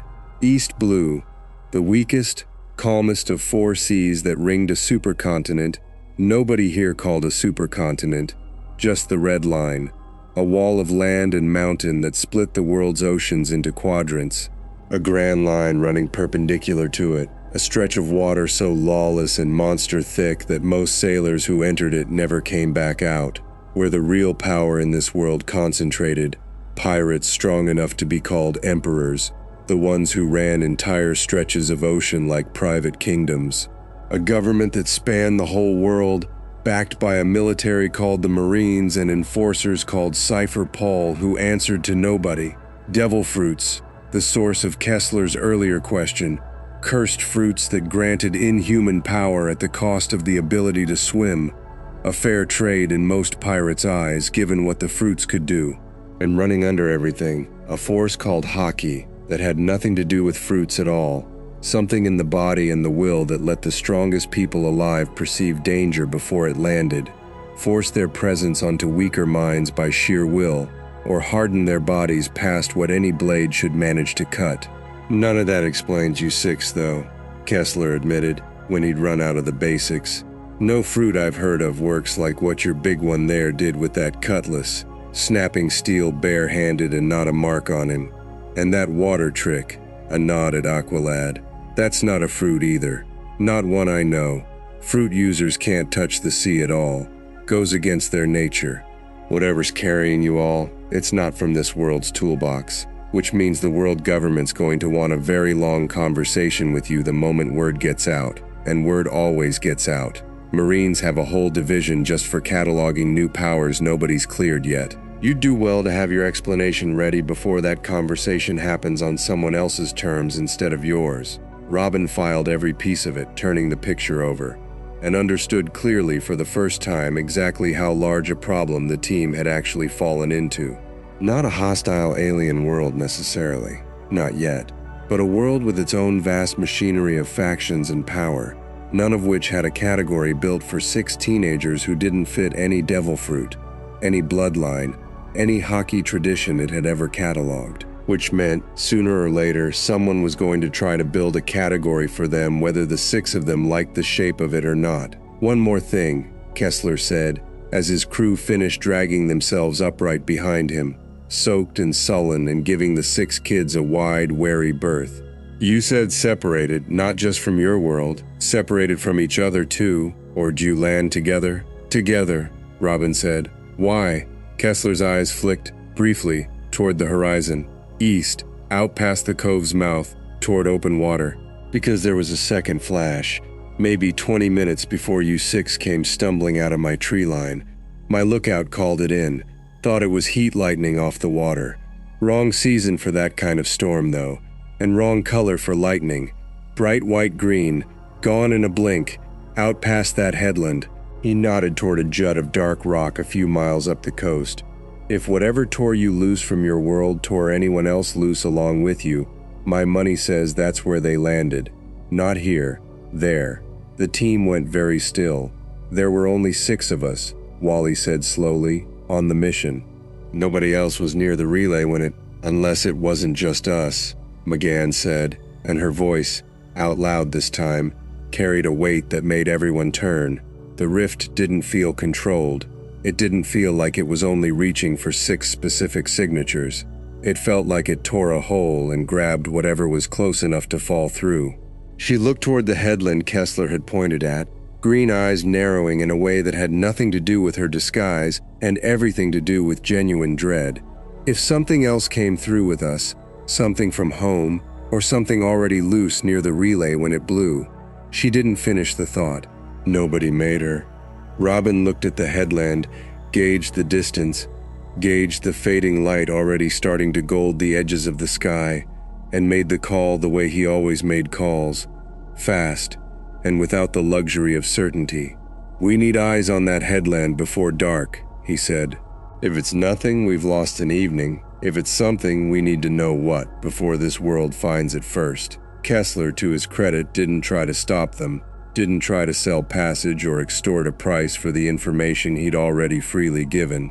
He just watched the 6 of them turn toward the tree line, already moving with the tight, practiced formation of a team that had trained for exactly this kind of uncertainty, even if never quite this flavor of it, and called one last thing after them. "Whatever you 6 actually are," he said, "you're going to want a name for yourselves before the Marines pick one for you. World's got a way of deciding who you are faster than you'd like, if you don't beat it to the punch." Robin didn't answer that.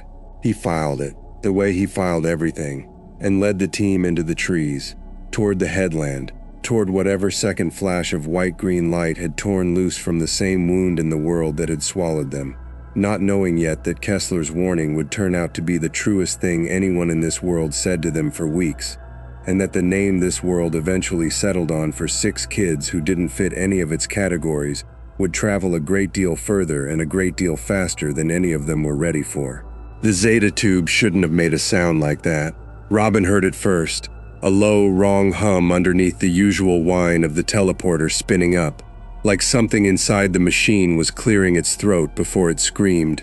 He had half a second to register it, half a second to open his mouth and say wait, and then the world came apart at the seams. It wasn't like being teleported. Teleporting was clean. Teleporting was a flash of light, a half second of nothing, and then solid ground under your boots again, the destination already familiar because the Zeta-tubes only ever went where they were supposed to go. This was the opposite of clean. This was being pulled through a keyhole-shaped wrong for the shape of a person, every part of Robin's body arriving at a slightly different moment than every other part. Color and sound smearing into each other until there was no difference between the two anymore. He heard Wally yell something that might have been his name. He heard McGann's mental voice crack through everyone's heads at once. Hold on to each other. Frantic and too late, because there was nothing left to hold on to. The tunnel of not quite space spat him out sideways, and the last clear thought Robin had before the world resolved into something real again was that the mission briefing hadn't said anything about this. Nothing in Mount Justice's systems had flagged a foreign energy signature bleeding into the Zeta relay. It had been routine, a sabotage job. Some low-level tech thief had rigged a corrupted power cell into the primary relay in Rhode Island, and the team had been sent to intercept before it went live. They'd been 3 minutes from pulling the cell when it activated anyway. Then the light. Then this. Robin hit the ground hard enough to lose the air in his lungs, rolled twice through something that gave like sand but smelled like salt and rot in a way sand never did, and came up on one knee with his bow staff already in hand before his eyes had finished adjusting. Sky. Too much sky, an obscene amount of blue stretching in every direction, broken only by a horizon line where it met water the color of hammered turquoise. No skyline, no towers, no familiar haze of a city's light pollution smudging the stars out. Just sky and sea and the gritty give of a beach under his boots, and behind him, sprawled across the sand in various stages of getting up, the rest of the team. "Okay," Wally said, flat on his back, staring straight up. "Okay, that is not how the tube's supposed to feel. That felt like getting put through a blender and then unblended somewhere else. Is everyone? I'm fine."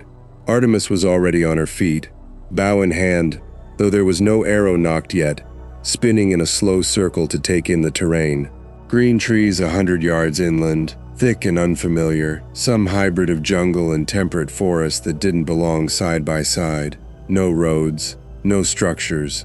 Nobody's fine. Where the hell are we? That's the question, Aqualad said. He'd landed on his feet, of course he had, and was already crouched at the waterline, one gloved hand trailing in the surf. His markings, the pale lines along his forearms that lit soft blue when he called on his connection to the water, were glowing faintly even now, unprompted, like his body had registered something about this water before his mind had caught up. He frowned at that, filed it away. This isn't Rhode Island. This isn't anywhere on the eastern seaboard. The salinity's wrong, too high, and the current pattern doesn't match anything I've trained with. Try anywhere on any seaboard, Superboy said. He was standing chest deep in a stand of broken foliage, having apparently plowed straight through 3 young trees on impact and not noticed. He looked more annoyed than hurt, brushing bark dust off his shoulders. "I don't recognize a single scent out here. Not salt I know, not plant life I know, nothing." That got everyone's attention, because Superboy's senses were sharper than any of theirs, tuned by design to catalog a world he was still learning the edges of. If he didn't recognize anything, that wasn't nerves talking. McGann floated a foot off the sand, her cape settling around her ankles as she turned in place, and her voice in Robin's head was quieter now, steadier, but underneath it he could feel, actually feel, the way you could only feel McGann when she forgot to fully shield the bleed-through. Real fear. Not panic. Fear with a mind still working through it. "I can't find anyone's thoughts," she said out loud, so everyone could hear it plainly. "Not close, not far. There's nothing on this whole island that thinks the way I know how to read. There's something. Animal minds. I think small and simple, but nothing human." "Nothing I recognize as human. That's not possible," Wally said, sitting up fully now, goggles pushed up into his hair, and for once there was no joke in his voice at all. "We're on Earth. We have to be on Earth. Gravity's the same. Air's breathable. The sun looks like our sun." "Does it?" Robin said quietly. Everyone looked up. The sun was a little too big, not wildly, not cartoonishly, but enough that if you'd grown up under one particular sky your whole life, your body knew the wrongness of this one on some animal level before your mind found the words for it. Wally didn't say anything else for a while. Robin ran it the way he ran everything, methodically, refusing to let the vertigo of it turn into panic, because panic was how people died on missions, and this had all the shape of a mission now whether anyone wanted it to or not. He crouched, dug 2 fingers into the wet sand at the tide line, brought it up and studied the grain. Coarser than Atlantic sand, different mineral color, flecked with something dark that looked almost volcanic. He filed that next to the 2 large sun, and Aqualad's confused markings, and McGann's total mental silence, and none of it added up to any explanation he had access to yet, which was its own kind of information. "Whatever this is," he said, standing, "we don't get answers standing on a beach arguing about it. We move. We find higher ground. We get eyes on more terrain before we decide anything.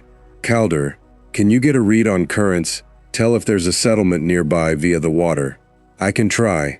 Aqualad closed his eyes, let the markings brighten, and after a moment shook his head slowly.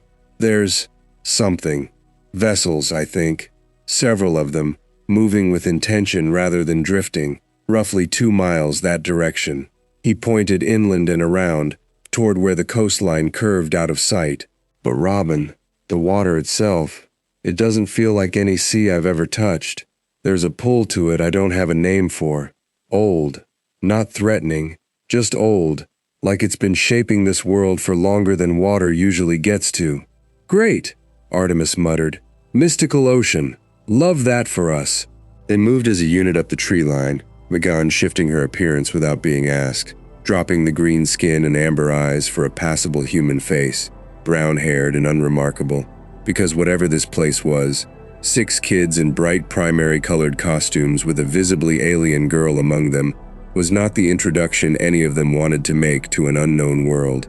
Superboy grumbled about the shirt he had to keep, since there wasn't much to be done about a Superman shield on a chest that wide without more warning. But he pulled his jacket, singed at one shoulder from the trip through the rift, closed over it anyway. The forest gave way sooner than expected to a dirt path, rutted with wheel tracks, and the path gave way to the first real proof that this world had people in it. A fence line, badly maintained, goats picking through weeds behind it, and past that, rooftops.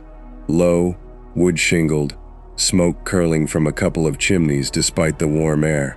A small village, or the edge of one, tucked into a cove that the beach they'd landed on fed straight into, and past the village, out in the cove itself, a ship.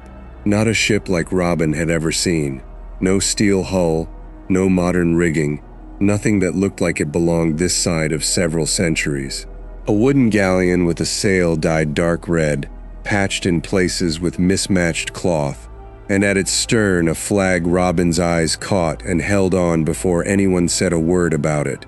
A white skull on black, grinning, crossed behind it not with the expected bones but with 2 curved cutlasses. "Okay," Wally breathed, coming up beside him. "That's a pirate flag. That is 100% an honest-to-God pirate flag, right there, on an honest-to-God wooden pirate ship, in a cove that should not exist off the coast of Rhode Island."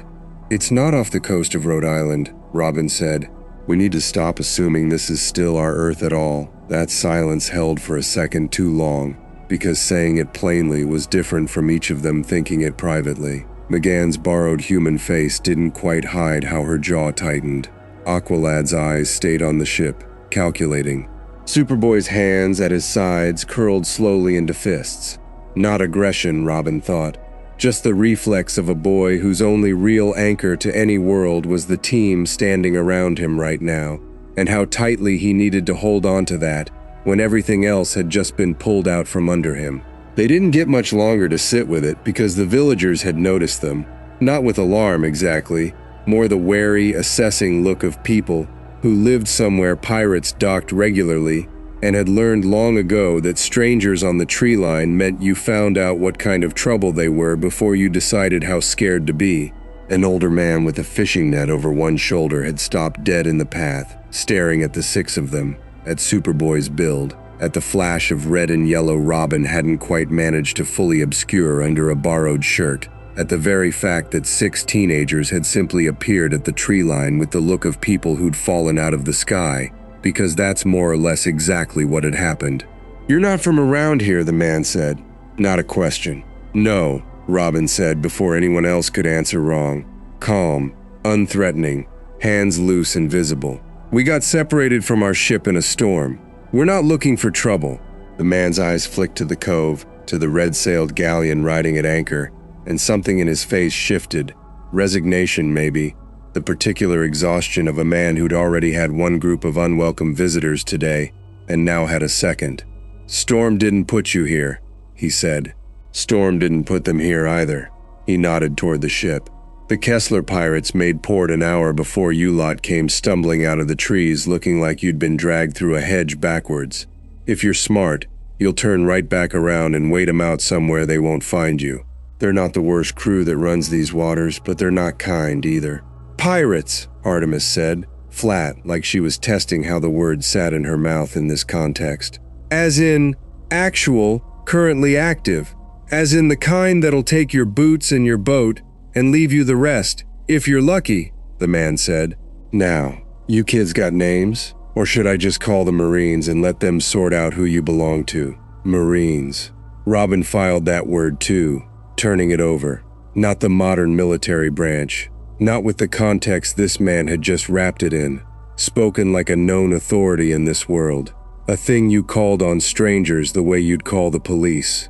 Another data point in a picture that was assembling itself faster than Robin liked, all of it pointing toward a conclusion his rational mind kept trying to talk him out of and couldn't quite manage. Before he could answer, a voice carried down from the cove, young, sharp, carrying easily over the water, and every villager within earshot flinched at it like a bell they'd been trained to respond to. "Oh aye, fresh faces on the beach. Somebody go tell the captain we've got company." Robin turned. A skiff had put off from the galleon, 3 figures in it, closing fast on the shore with the easy confidence of people who did not expect to be challenged. The one standing at the prow was maybe 17, lean and sun-browned, a cutlass at his hip and a grin that didn't reach his eyes, sizing up the 6 of them from 50 yards out with the practiced calculation of someone pricing cargo. "Right," Wally muttered, falling into a loose stance beside Robin, speed coiled and ready under his stillness even without the suit's full kit. "So, pirates. Actual pirates. This day keeps getting better. Nobody starts anything," Robin said quietly. "For the team only. We don't know this world's rules yet. We don't know what these people are capable of. We watch, we learn, and we do not throw the first punch." "Copy," Aqualad said, stepping half a pace forward, positioning himself between the approaching skiff and the villagers still frozen at the fence line. Not aggressive, just present. The kind of stance that said, "I see you, and I am not moving." The skiff ground up onto the sand. The lean pirate at the prow hopped out first, boots splashing in the shallows, and studied the 6 of them properly now. The strange cut of their clothes, the too perfect posture of kids who'd clearly had some kind of training, Superboy's shoulders that didn't belong on a normal teenager, Magan's borrowed face that didn't quite sit right if you looked at it too long. "Well?" the pirate said, slow, delighted, like Christmas had come early. "You're not from East Blue. Hell, you're not from anywhere I've ever seen a face like yours belong to." His grin widened, and his hand drifted, unhurried, toward the hilt at his hip.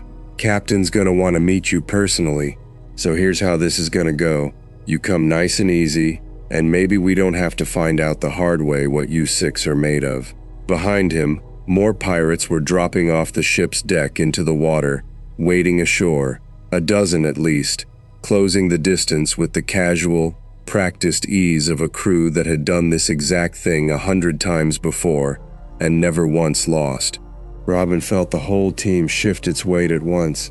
6 kids who'd trained together long enough to move like a single organism when the moment demanded it, and he understood, with total clarity, that whatever this world was, wherever the tube had actually thrown them, the very first thing it was going to ask of them was a choice: fight or fall in line. He didn't like either option yet, not until he understood the rules. "We're not looking for a fight," Robin said, loud enough to carry, hands still open, still visible. "But we're not coming quietly either, so maybe your captain comes to us instead." The lean pirate's grin didn't waver. If anything, it sharpened. "Careful, kid," he said. "Some of us bite." And behind him, the whole crew kept closing, and somewhere far out past the cove's mouth, the sea that Aqualad had called old in a way he didn't have words for yet, rolled on, indifferent, toward a horizon none of them recognized, in a world none of them had asked to fall into.